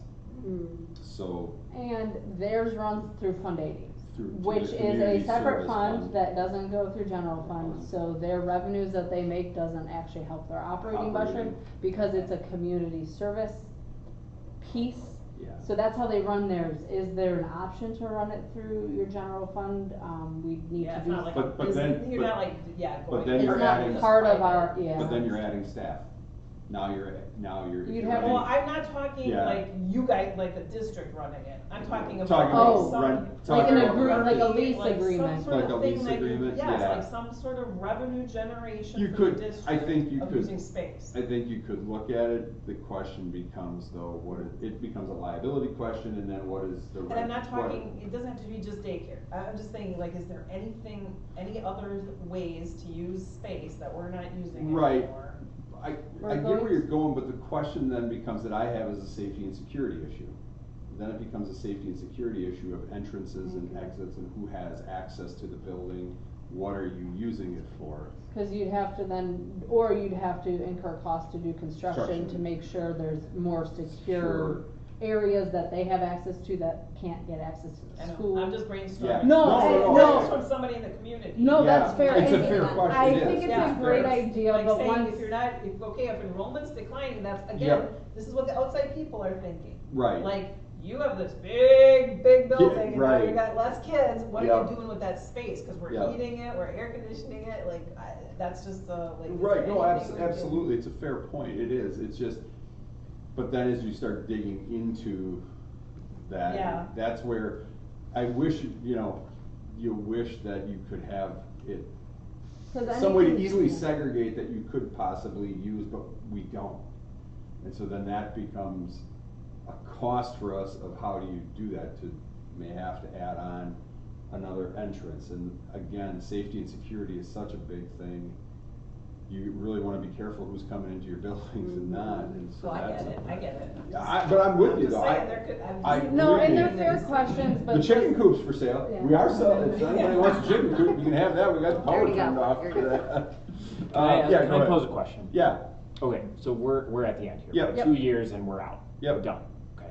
So if our district decides to pursue something like consolidation, Mhm. and that gets voted through, and we cannot find another district that's willing to do that with us. Yep. And we reach the 2 years and the state steps in. Oh, yep. What does that look like in terms of, does the state, can they then force another tax So- district to consolidate with us? All right, That's kind of I'll the- walk good you through question. it. Yeah, All that's, right, yeah. here we go. So, 2 years. One last play we would have, and it's not a good option, and I by no means really don't wanna get there, it's not a good option, there is something called a Fund 38 borrow. So in school finance, there's Fund 38, it's called the State Land Trust Fund. We would be able to go and ask to borrow money from the State Land Trust. There is a catch though. So let's say we borrow $3 million, just using a number. We have to pay interest back on that. So let's say interest is at 6%, that's not insignificant. That would allow us to cover the shortfall, but it leads you right back to the path of referendum, and it has to be paid back inside the revenue limit. So then it's taking away from your ability to pay staff. Staff and things like that. But you're already at the limit. But you're at, right, The so, staffing limit. so that becomes, a very dangerous thing. So it's not an option, is It- what you're telling me. It could be, no, It it could could- be, because there was a district, and I'm just gonna throw the name, the Glendale River Hills School District, K-8 over on the North Shore over there. Their business manager made an incredible mistake and shorted their budget by $3 million. They ended up borrowing $6 million from the State Land Trust Fund, and then they had a 2-year, $9.5 million referendum to pay that back and to get them back into operations. Wow. I really don't wanna do that. However, that's a play, okay? We could look at grade sharing. That grade sharing is just another one of those kind of things that's just not great. So we could say to one of our neighboring districts, would you be willing to enter into a 6603 intergovernmental agreement? We will ship our 6th, 7th, and 8th grade to be educated at your school to reduce the costs Staff. for staffing. Yep, to reduce staffing. Yeah. That's not a great You one. pay them a sum of money to do that, Yeah. so that they can You're not- increase. You're doing it, right, you're There's doing no, it. there's no you- net benefit out of it. No, you're just, but I'm telling you. Unless they need those students somehow to balance their budget. To balance their budget, but what I'm saying is, that is being considered in the Cornell School District in northern Wisconsin. I'm following several school districts that are K-12s that are in our kind of situation. In that little community in northwest Wisconsin, they're already talking about grade sharing their 9 through 12, and their board came and said, you have to decide if you want a high school in this community or not. And so that, those are the just not great options for us. Can the state force you to pursue those options if you are? They can't force you. The problem is this, is we have no historical look back on a district that has been forced by the state or has dissolved. Florence in 2000, this was pre-Act 10, so there were they had just this really bad post-employment benefit problem. I mean, they were, because it's rural, trying to attract, I mean, they gave teachers like lifetime insurance, and I mean, it was expensive. Our attorney was involved in that, and they were so worried that it was gonna have a cascading effect on other districts.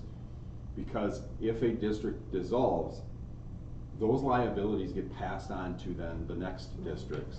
And so they were worried that if Florence went under, well, that was gonna affect the Niagara School District, it was gonna affect Wasaki, it was coming down to Oconto, so it was coming 2 counties away. So that is a concern. This gets to my question, okay, which we haven't really answered yet, yep, which is in 2 years, yep, when we have a huge budget deficit in our general fund, which the state doesn't want, yep, they're going to come and step in. What are they going to do? What can they do? What they can do? Can they dissolve yes, the whole school district? Yeah. Then how does our district get picked up by the other district? Who makes that decision? The state just says, here's this order, you're gonna go to this school district because they look the best? The state school district boundary board, which will be appointed by the Department of Public Instruction superintendent, will come in and they will sit down and they will say, how is the district going to be divided up? Yeah. They would come in, look at the finances, see any feasibility like they did with Palmyra and all those other things, yep, to see if there is a way to keep it afloat. To keep it afloat. I don't believe they'll find a hidden card anywhere. There's nothing hidden. So then it does become the discussion of, could they force a consolidation? Could they just dissolve it and then however it splits, it splits? We don't know. Based on the board so in drawing, kids could order end up, drawing board. They could force basically, kids you would just need to take our whole district, are you just gonna add it to another one, would be the question, or are you gonna divide it up? Where it makes sense geographically to the 3 that we border, I think would be the 2 options that they could make. A forced consolidation 1-to-1, yep, or you would just split us up you geographically and add us to our border. Kelly has a question because she borders up on KM. KM would be brought probably to the table. I know in Palmyra it was Mugwanago, it was East Troy, Jefferson was at the table on that, talking about the districts. Jefferson School District said we don't want anything to do with it. Do they have a choice? You get a voice. I don't know if they have a choice. But again, those were K-12s. They didn't end up dissolving because they had some options that we don't have. So right now, we are in uncharted territory, and I don't have a great answer. There's no precedent. But there is a chance because that we're our kids K-8, could be. it's different. Even in my like mind, the way I see it is, being that there's already a set high school that these kids will go to, I wouldn't think they would put them into an entirely different district. But I think they would attractive to it, like a KM who's facing declining enrollment, but that the but prospect so is Arrowhead. So is Arrowhead. So so I can't theoretically, I would theoretically see them being like, oh, all of a sudden you guys are going to KM and the rest of you are staying in Arrowhead. Being that we're unique in the K-8 unified thing, being that it's already kind of designated and nothing's happening to the other districts, I think, and that's what makes us, I think, more vulnerable to disillusion, is the fact that we can just be gobbled up by another K-8 that's going to end up at the same destination they were originally going to end up at. That's what, that goes to my list. Why are we talking about this at the top level? Cause that is our so concern. That's where I would have concern, but I don't know what a boundary board is, because they've never made a decision about a K-8 unified system in and of itself, and they've never actually made decisions to On a do anything K-12. but save the district. And that was, So these are all theories, hypotheticals, our best educated guess based off of information we have and the way I logically think, which is not the way everyone else logically thinks. So everyone can have a different opinion on how it could result. there are 2 districts right now that I am watching. They are small rural K-12s in the state. One has no money in their fund balance. They only had $35,000 left last year.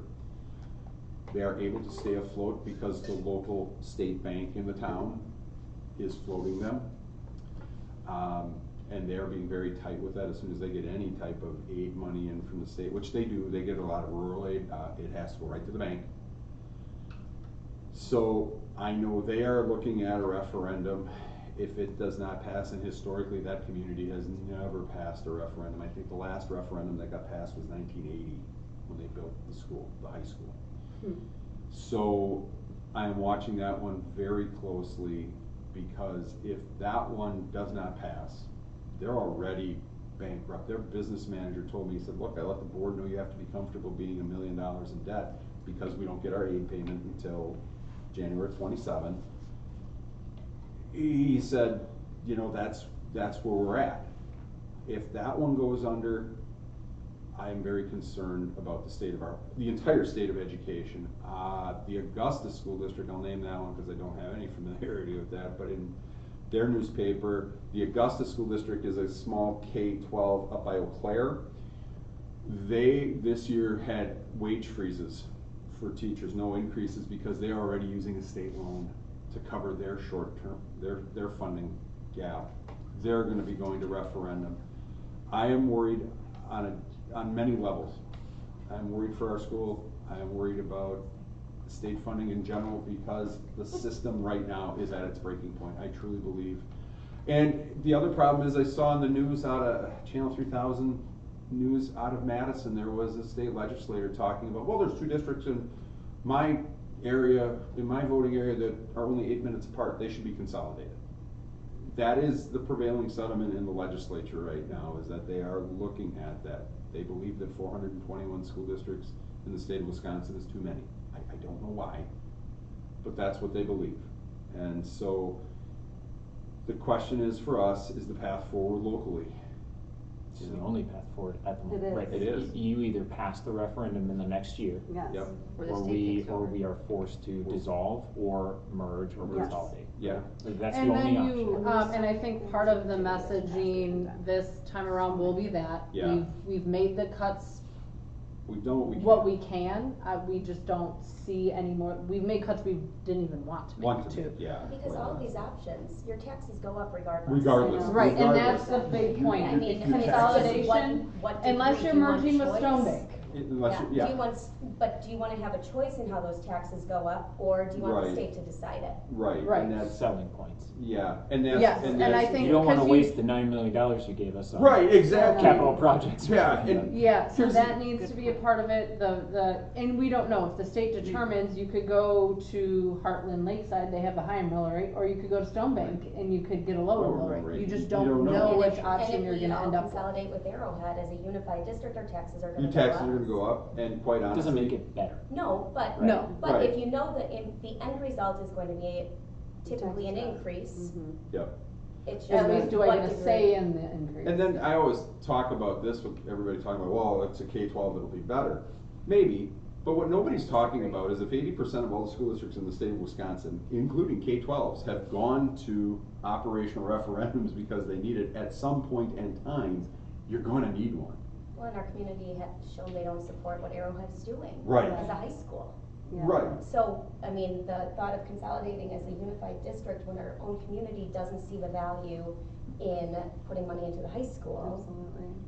But then it's one referendum as an entire school district. To a point, yeah. I've heard that. Yeah. Like, they're all coming, Yeah. Lake Country's coming and everybody's coming. And one thing I need to and- put together for a comparative purpose is adding our mill rate to Arrowhead's, cause that's what you're paying K-12, it's not just Lake Country, you Yeah. need to combine them for a K-12. We are significantly less than your Oconomowoc, to your KN. I know, I was To gonna your send you my Pewaukee. tax bill, because that has, cause I'm in Delafield. Yeah. Has a Oconomowoc and Kettle Moraine, and I said in the last meeting, our combined mill rate is significantly lower than both of those school Oh, absolutely, districts. believe me. And But that's I think what, we had that in the materials, right, like when before the referendum, like. But Yeah. we did had have that a in there. comparison, the first time around, I think it was just K-8s. I'm not sure if we ever did a K-12 We did not do a comparison. K-12. I think we just compared to the other. But see, that was what, you know, I look on the back of my, yeah, I'm Sure. like, okay, ours is still a bargain. Yeah, When It you look, is. it was like It $2.50 is. a But is mill. that deferred, like, are their mill rates higher because they've already passed referendums? Right, like, is our mill rate low because of all the deferred maintenance and the lack of referendums? Do you know what? I will say, well, I think KM just passed one. I can't remember if it was operational or capital. Oconomowoc has a capital Capital, referendum on yep. their books. We have two actually in our books. Pewaukee, they just passed a capital referendum the first year we were going. But you guys used the good, like you showed like for the building part, like, or even Arrowhead did, or. Yeah. Was like, here's what the inside of an Oconomowoc and a Kettle Moraine school looked like versus, I'll tell you, if you guys don't have kids at Arrowhead, Arrowhead looks Right. really old. And you know, that that's was the, and many that's the years thing ago with a from- capital referendum, it's much more tangible. Like, it's like, we can conceptualize, we need a roof, we can conceptualize, we need air handling unit, we can conceptualize a parking lot, we see that, that's physical. Operational becomes much more difficult because it's salary, it's benefits, it's trying to maintain what we're having, and that's harder The for people. perception we have too many administrators in the district. Yeah, And Yeah. we're Or trying to share all Teachers that. don't deserve more. right, yeah, We're exactly. trying to share that, and we Exactly. did, and I Main went in sentiment, depth right? about our budget annually. I mean, we showed the FTE, like Chad and I are the only administrator, there's a lot of administrators in other buildings. Every other K-8 has a principal. Like so we have 2 in Fund 10, we have the .25 in special ed. Some of the other ones have a full-time special ed director. So we I think- operate very lean I comparatively. think your communication, like those, I know you pay those guys a bunch of money, but sometimes I think there's too many words in it. I agree. Cut from 3 sections down to 2 sections for every grade, bullet point. Yep. What you said, And, only one without a principal, out of the Yeah. other thing, yes, point. yes, Just that, Yes. instead of all the words, Yes. And because so that that's- will get maybe some more people to jump on, you know, And like. so that's the question. And that's where we need to share, I think you made this point about sharing what we've done, Yeah. to kind of give them, we've done what we can, there's nothing left to do, so Right. now is your decision point. Now you're at the So, cliff. right, so I've had conversations with CISA 6 Communication and Miller Communications, they're getting me a proposal this week about, helping put that messaging out and things as we have been gathering more information of what to put on. So yes, we are looking at that. We're Because trying you to need figure. people to read it too. Well, that's the Like, thing. And that's the thing, when that's- mailers come out, do you read them? And that's the thing, I mean, the That's the hard thing, so people say we haven't told anyone anything, well, we've sent things out, we've had community nights, we put the whole presentation, me talking very similarly to an annual meeting, I know it's god awfully boring, but that's the only way, because it's not as easy as just understanding revenues and expenditures. We're held to so many state statutes, people don't understand some of that, and unless you work in education, there's a lot that just doesn't necessarily make sense, because it's very nuanced, and so for them to fully understand it, you have to give them all that information, but no one's gonna sit and listen to it or read it. So it's, where's the balance to get people to come in, to read, to want to learn, but that's also assuming people want to learn. I Again- think you just get to, in 2 years, we're bankrupt. We're bankrupt. Well, that's, and Like, it that's, has to be yeah. like the Yes. thing maybe saying, hitting the cliff or This something, is- like just. Well, this is- With the caveat that we are at the minimum required to Requirement, yes. run a school. Absolutely. yes. Yeah. Confidently run Absolutely. a school and give your kids an education. 100%, Yeah. and that's where, You're not living in excess, no, we're not, we are Right. by no means living large, we Yes. are, but we have to sell that. but we have to Yes. sell that, and I'll tell you what, I mean, my message to our board has been consistently, look, we've gotta go all in if we're gonna do this. Yeah. We've gotta go all in on the, whatever the cost is, we have to do it, I mean, I will tell you, to your point earlier about elections, the world has changed so drastically from the early 2000s, when I started administration, to now. Just everybody, and you know, it's part of it's societally because of just impacts of inflation, post-COVID, all that. It's harder to pass the referendums. There was a point in time where I think there was almost a 90% pass rate on operational referendums. That was, Because they were sparse. I think, yeah. And But now every other, your district next door, 3 districts over, yep. 4 down the way over there, you know, Yeah. they all have referendums, and everybody says, well, yeah. who's right? Who's to blame? Yeah, right. Well, That's and the it's general easiest to mentality. blame the district, because it's easy to say they're mismanaging their money. Yep. Which this district may have actually done. It did. Right? Let's be honest. Partially. Based on the There were some idea really of poor that. decisions that were not made. But also, why was the school top school? You know, that's the other thing that we're not saying. Our school had been ranked top school probably for those reasons, right? It's expensive to run a really good school. Right, yes, but the state The the state state want- funds everyone equally because they don't want. That's the point of the per pupil revenue limit, is to Yep. level the playing Playing field field. across all Yes. tax generating Yes. bases. There, right? that is exactly it. Yeah. 100%. So they don't, Which is why we don't get much in terms of state aid. Right. Because we Yes. have such a well-paying tax base. yes. But they also haven't increased the inflation rate in over 20 Exactly, years, so right? part of So it, it's what like- Act 10 did was it froze the Was- inflationary increases It in the did. per pupil revenue. Yep, Right. because it was decoupled. It Yeah, actually went down for 2 years and then it started going up. So Yeah, right. Act 10 initially lowered your revenue for 2 years Years. and then it went up by the amounts that the legislator approved every biennium. So it did, and that's what caused the gap. So yes, that's why we shared those factors. We want to acknowledge that some of it could have been handled a little differently and our fund balance may be in a bit of a different situation, which our backs may not be up against the wall. So we need to own up to those, kind of, but then you're right, it's the inflationary thing, that's the biggest hitter, cause that's what's hitting every district now. So I think the only difference is our fund balance could have just been in a slightly different place, but to your point, would we have been the #1 school district for so many No. years had the staffing not been there? So Absolutely not. it's a give and take. 1 teacher to 13 kids. Right. Right. And 3 sections. Right. I mean, Yeah. you can't ask for better. You can't ask for better, but. Right. Outside but of it- private instruction. Yeah. Correct, Right, and so that's exactly. where, I mean, it's just hard, so. But it's not I look at it financially from a sustainable. financial standpoint, and that's where we present a lot of it. There are so many arguments to why what we were doing was so great. Absolutely. And Right. and we don't want to hide that, but I think it's just, we have to hit the numbers so hard, cause that's what we have to get people to understand to want to approve the question. I think the thing when you say if we go this time, we have to give it all we've given, I think we also really have to look at the fact that there's been no campaign for our school before. There's been no like, say yes group or campaign, and that like attending the conference about what schools do from like a grassroots movement to get referendums to pass, there's a ton we haven't done. Like planning and- events to get people in, like no one wants to come to a school meeting on a weeknight, right? Like, but to have fun events, to do a color run, to do like a service day, like how do you get the community to care about you? Like one of the ideas we had was to like, can we do a park cleanup or like, you know, ask if there's someone in your neighborhood that needs help raking their leaves and like send, you know, 10 kids to go help. Like there's a lot of really creative things that other people are doing in the state to get referendums to pass. And we haven't done a lot of Is the district those. doing it, or is it a parent group that's doing It's it? a parent group. Correct, Yes. cause Correct. districts, District. and this is another thing that we got yelled at for, I will say yelled at, because a parent was red in his face when he did it. Yelled at us saying that we didn't do SHIT to promote this referendum. A district cannot. The district can help like personally, so if you live in the district, like a board, school board members and staff can absolutely be part of the parent group. If they Right. live, I will Yeah. say the majority of our staff does not Not live live in in this our district. district. But you actually don't even need, sorry, I shouldn't have said that. You don't need to be in the district. And You can can't have- as a staff member promote it.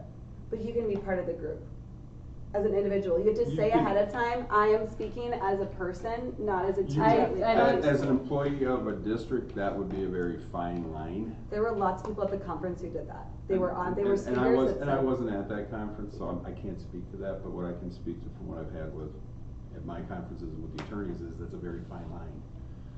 And I wanna be very respectful of that. A board member can help, and as long as they are not espousing and speaking on behalf of the Right. board, they can. So if you're a voting member, Right. you can promote Right. it say Yeah. how you feel about it. But if you just work, like, I could never go say, I want you to say yes to someone. I don't Yeah. live here and I cannot. And I can't As an either. employee. As an Yeah, employee. I can't say. Employees Full that notice. don't live here are much more restricted than an employee that lives. So I know there are people who have, like, absolutely. And I have would other say areas. that's a very gray area where if someone were to come at them, I don't know how great their defense would be in that regard. Just based off of attorney advice that we've received multiple years every time we go to referendum. That's why we can only provide information. We can't tell you to vote yes, we can't tell you to vote no. All we can give you is the facts and figures of our situation and paint the picture of we need help. But that's all we can do. We can't tell people how to vote.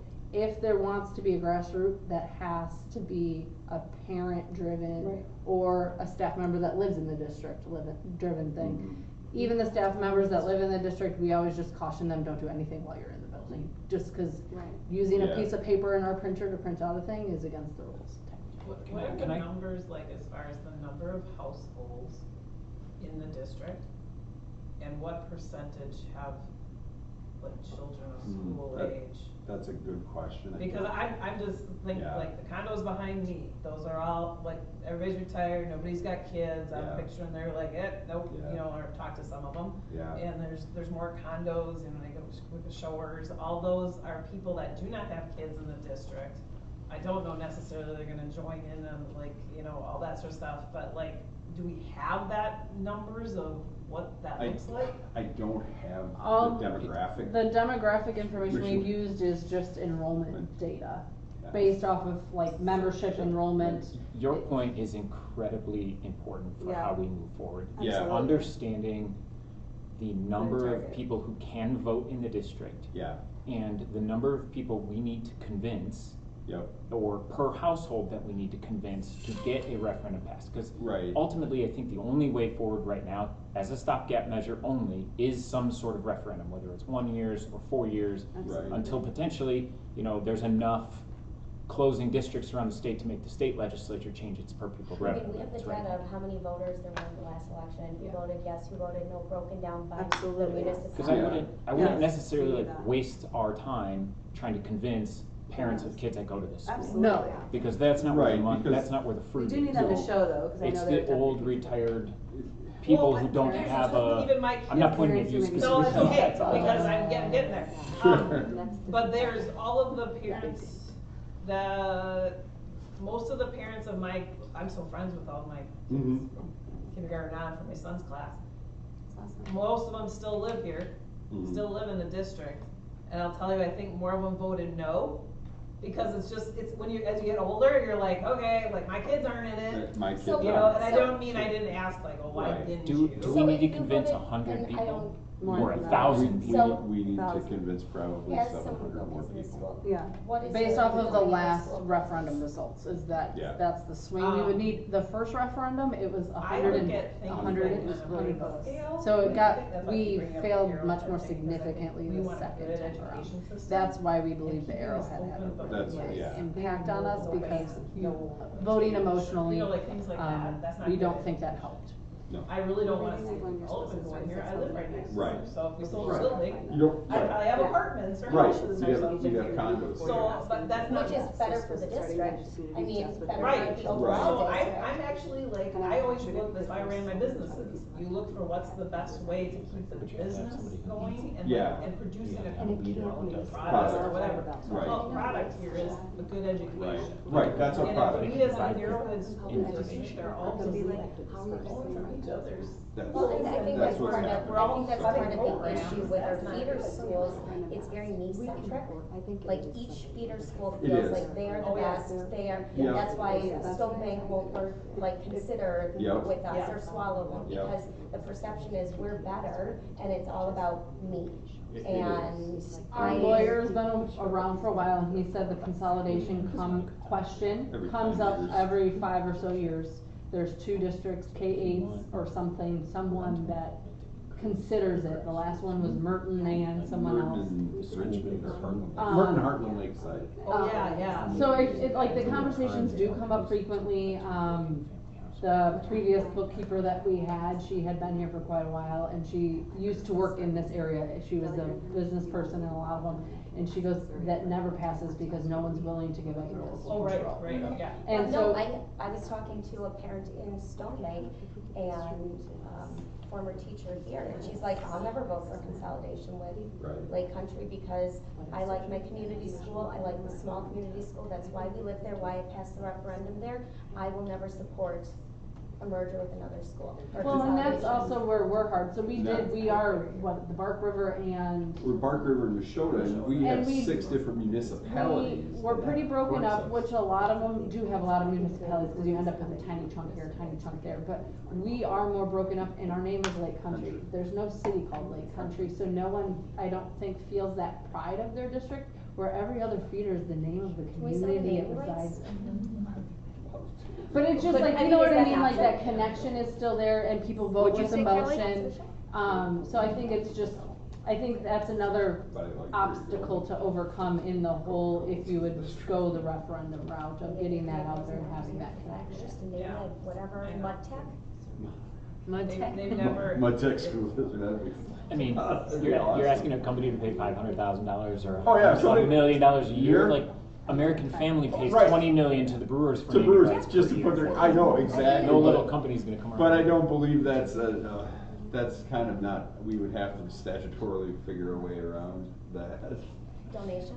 I mean, Hey, Sponsored by? somebody's willing to give us 20 million Sponsored right by. now, sponsored by us. You could name it anything. I mean, we When you can hire these raise money though, Amazon- like, we can have an Amazon event and raise Studios. money. But you've gotta put be those able to flyers, raise, you the know, money like has to things be together. sustainable Yeah. for. So- Last year's full communication campaign cost us 7, 8? 78,000, Oh. yeah. So, Because you're hiring them, or they have to follow your same They work restrictions with of us. things They that give- you can't say. yeah. Yeah, they go off of what the rules are, and they let us know Yeah. what, yeah, they go over that. 2 different groups, we had SiteLogic the first year Sure. that helped us, Yes. gave us a what you can and can't do thing. This new group we had from CISA 6 Yep. gave us the same thing, what you can and can't do. They mimicked each other. Is it pretty like, can you say we're at the cliff or kind of thing? We can. Like, I mean, like, You can, any information you put out there, has to be fact. Has to be factual. Yeah. It has to be factual. But Well, all you parent- have to do is show your. A parent group From a parent has- group, you can. I've learned that they say the Yes. more emotional, the more direct, like the more Oh, like yeah, that part. shocking. Yeah, yeah, that- you that can you the say can- that. parents Have have more leeway. leeway to do whatever they want. They do, they have. They leeway. can do that. The district. Did you guys do, like a targeted, like social media, No. We did a Facebook thing. We have our cause Facebook it didn't come thing. up like in my, you know, like how that's, That's okay. I've We used do different have businesses, that. so, but it didn't come up in mine. No, I mean, we had Like, Facebook, here's the- I think part of us too, is we need to, They're not expensive. no, we need more of a, as I was talking with both Miller Communications and CC6, we need a more robust plan. I mean, I'm more into, at some point in time, I think we need to consider spending the money and putting out 2 one-minute videos and geofence them to see what we're hitting and how we're hitting them. I think that would have an impact on it. That's one idea that we are kicking around on it. It's not cheap, but at this point in time, I think we gotta go all in. Does Arrowhead have, an audio, like a media, like video and stuff?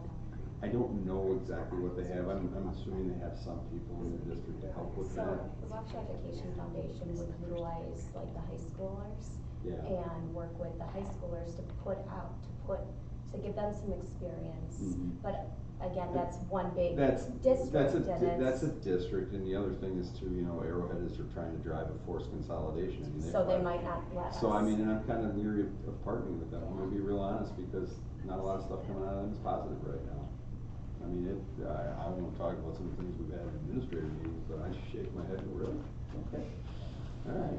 So, I mean, we are working with 2 companies right now to get the best pricing we can to really push forward on that. Well, I'm glad it was that low. I was picturing it was tens of thousands of dollars. I was thinking, Oh. like, okay, is there something we can, like, is Yeah, there a no, parent we're- that's in marketing or We're, something? we're, You know, like- we're good, we'll be able to manage that, but yeah, I mean, I can tell you this, the Vote No group against Arrowhead, they spent big dollars. Yeah, they Because did. that ad that they put out the week before the vote was professionally done. It was two parents sitting around a dinner table, look at our taxes and look at the bills we have. I mean, it was classic, campaign. Oh my God, it came across. I was watching a 30 for 30 on YouTube and it came across, and that's when I said, we're in trouble. Because that was, I'd never seen anything, and it was some organization out of Sun Prairie that helped organize. Well, I think you have to look at it, what are the common threats that people have? People want their they don't want their property to be devalued. Right. So with people that are retired or something like that, like thinking about, oh, I'm gonna be selling, my Mhm. house and sometime in the near future, it's promoting the school district. Right. And okay, so if we could be gone in 2 years as a school Right. district, there won't be one right here locally. Right. Those are common themes that you have to kind of pull in there. I don't know how data-wise you can show that one slide. Right. Yeah. Deficit down Yeah, here, right. no money in the fund. Yeah. But you have to go towards thinking what are the people that would have said no and why is it? Yeah. And what would get to flip enough and not focus just on parents. of Right, kids it has here. to be It's on the other, you got a lot of population on the here, I people think, who that don't have access kids. school, that's who we really Yeah. need to target. Yeah. So I mean, we So lost, what would an event, if we were to get a parent group to host an event, what kind of an event would you as a community member show up for? It's taken me, I've been educated. Probably, see, but that's what I'm saying, that's- and that's where my. That's what I mean, Yeah. it's more that's where I'm everybody's on their phone. How do you social, how do you get it on Nextdoor? Yeah. And, how do you, just so that there's here's what the benefit of school having district K-3 facts school are in a very is- consolidated Yeah. thing. yeah, We've cut down to 2 classrooms in every Yeah. grade, nobody knows that, I say not everybody that's Yeah. in my. Yeah. No, for and I sure. will That have be- kids here. And I'll be honest, the problem in being such a small school district, District you go. we wanted to if you be dissolve the sensitive area to into multiple potential employees districts. who are going to be negatively impacted. In large districts, I can say, hey, we are gonna reduce FTEs by this many. You could even say areas in a big district, Areas in a and big district. the staff doesn't know. They don't know. Here, if you Period. said, we're gonna cut PE, those 2 people know who they are. Those 2 people know. But you've already said, you've already done the cuts. No, right, we're just But talking retroactive. Retroactive. Now you're past that. Right, that was one of our hinders. But that was one of our previous. hindrances, communication, Yeah. is saying, Because we were very delicate in that because You don't wanna lose staff. well, can you imagine somebody working every day?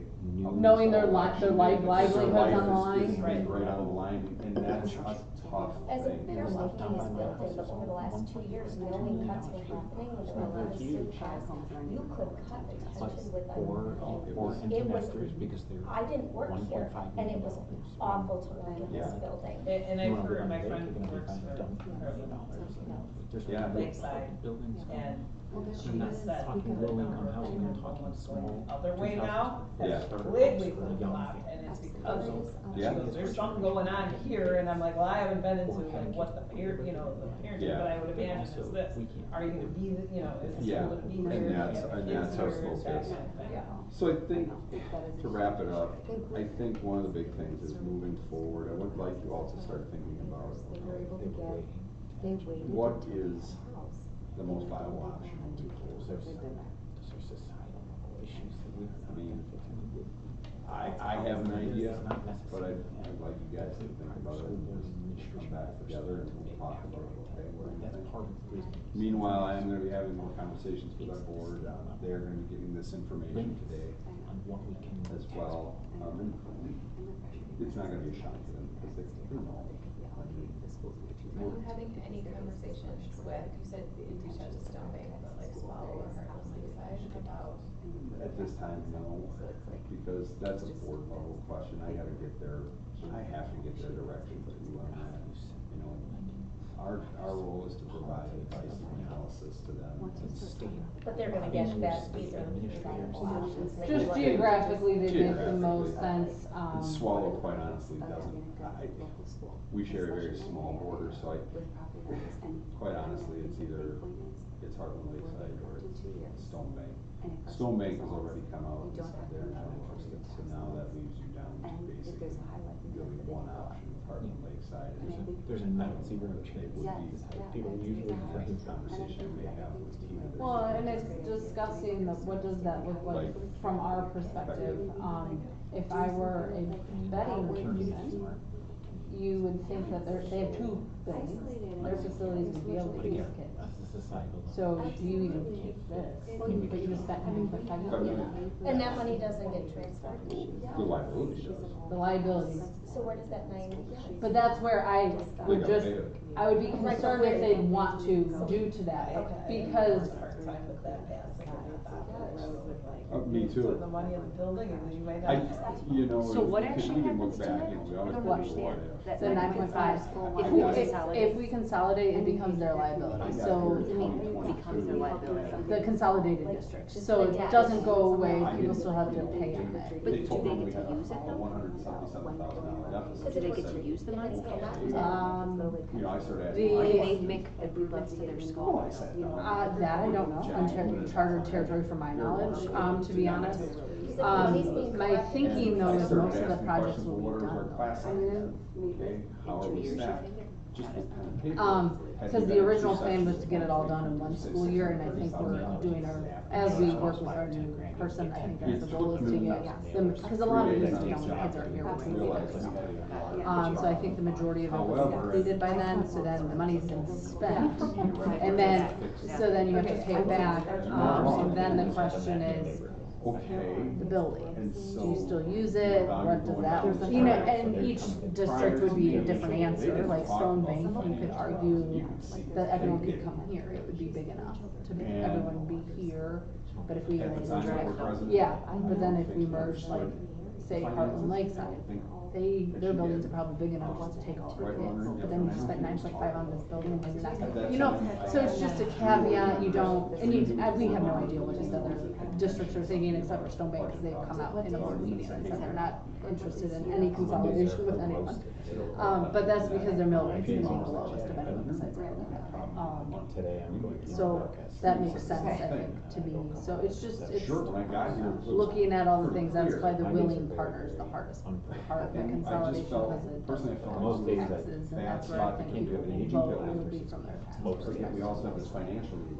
So if we don't go to capital, and let's say we pass the operational side of it, well, then the roof.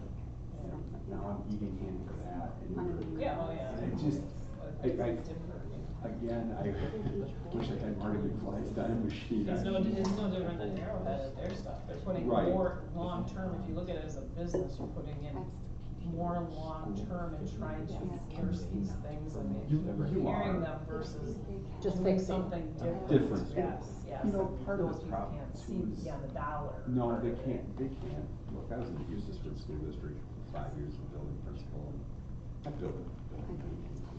I mean, they needed a capital referendum, they haven't been able to pass one ever, and they're the district now that is on, they're bankrupt, and I don't know what's gonna happen. Yeah. And the argument could be made is that you have Eustisford, you have Dodge, Orton, they're within 7 miles of each other. Yeah. And they're all smaller, do you need 3 school districts within 7 miles? Well, and then you just think about bigger districts like Kenosha, Racine, they're all one big district, look at how big that geographical area is. Yeah. I mean, And does In the private state business, think like, that that's mergers how never all districts make should the be, company that better. large, and I don't know. We don't know, and that's. So what was the Kelly, question? can I ask you a question as the president of the There's PTO? some. Is our PTO They're under one the and a couple auspices days. of school administration, or is that a completely private entity and organization? I have to look into that. Chad, can you answer this question? Is our PTO under the auspices of your administration, or is it a They- completely private we- group? They're a private group, we have no. So they can lobby for something like a referendum? They can lobby, yes, but they you can cannot. lobby, but they are not, no, they have no attachment to our. Cause you're a 501(c), they're Yep, technically they're their own technically entity. entity. Do We you allow them to maintain use things the- like email lists Yes. for good portions of the school? This school, no. So I have some emails, yes. But communications because of changes in privacy and things like that, I cannot send an email to the entirety of the school because I don't have that data. I send it to the office and they send it out similar to the Van Booster group, they do as well. And I mean, even with room parents, trying to get parent emails, the teacher has to ask permission from all of the parents in their classroom to release the email addresses to me as a room parent to coordinate things for. Could you set up a Google link online for people to sign up to receive emails from the PTO? And we could make that available on the Is district it, website. is it possible to build, because email's a good way that we can communicate to a lot of people in the area. Is there a way that you can I'm not part of that do it process. so through I'm that not avenue going of, to answer say, that. hey, can we send this email out to the entire school's listserv that says, if you're interested in participating Yes, I think it's just in getting the permission grassroots, part. please send us your email to be on this listserv, plus an email of anybody around you that you think might benefit from information regarding a future referendum. That's exactly what we need. And that's a good place to start to generate a listserv that can encompass a huge amount of people.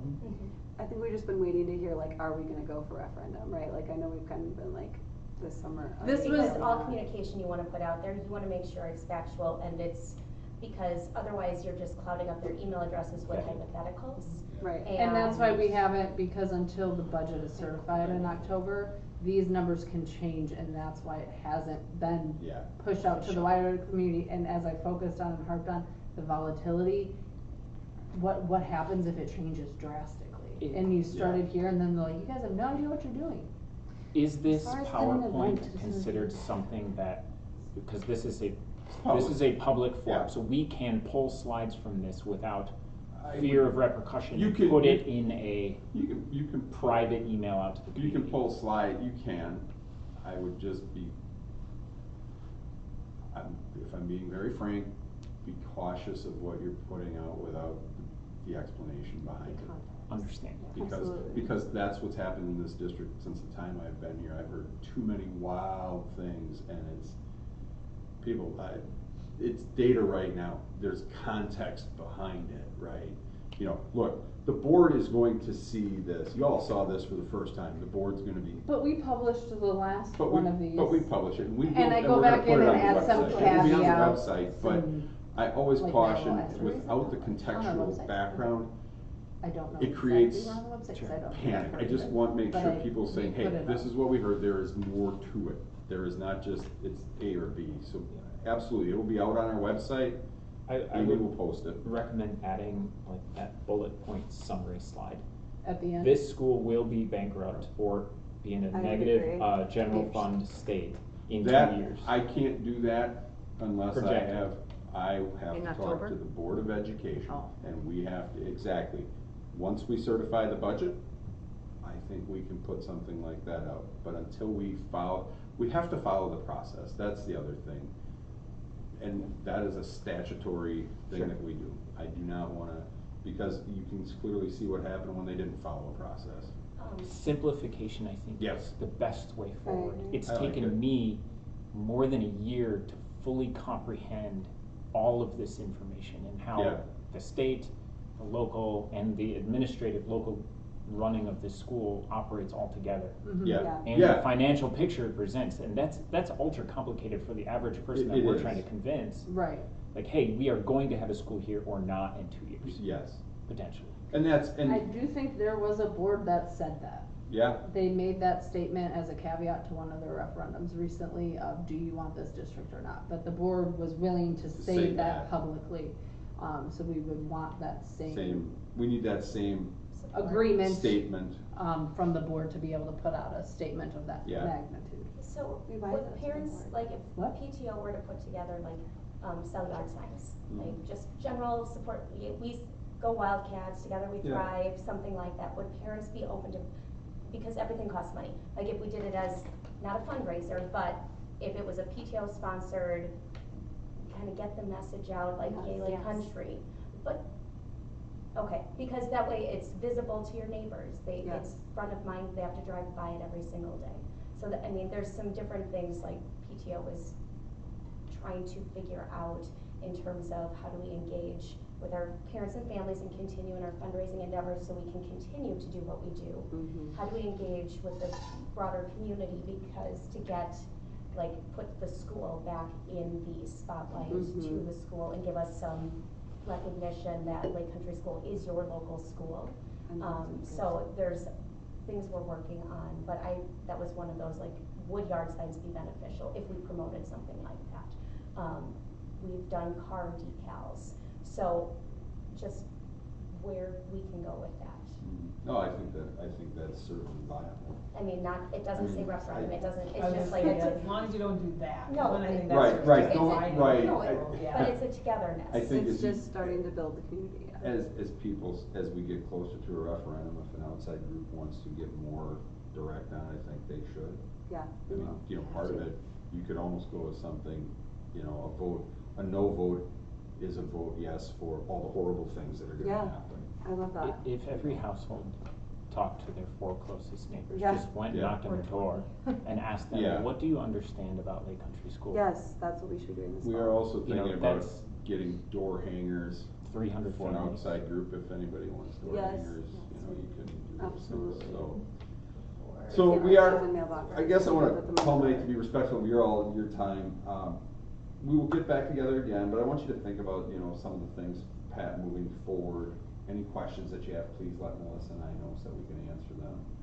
And we'll come back together. So the next step really will just be the kind of certifying of the budget, Good. which will happen, I'll say Okay. next month, but that's already next week. So starting in September, we'll start to get some of those final numbers as we firm up Third Friday count and things of that nature. A lot of our data does come from the state, at least for the revenue limit, for like private school vouchers and all of that, doesn't get certified actually until October 15th. So some of the data we wait on the state for, but that's more mill rate related information.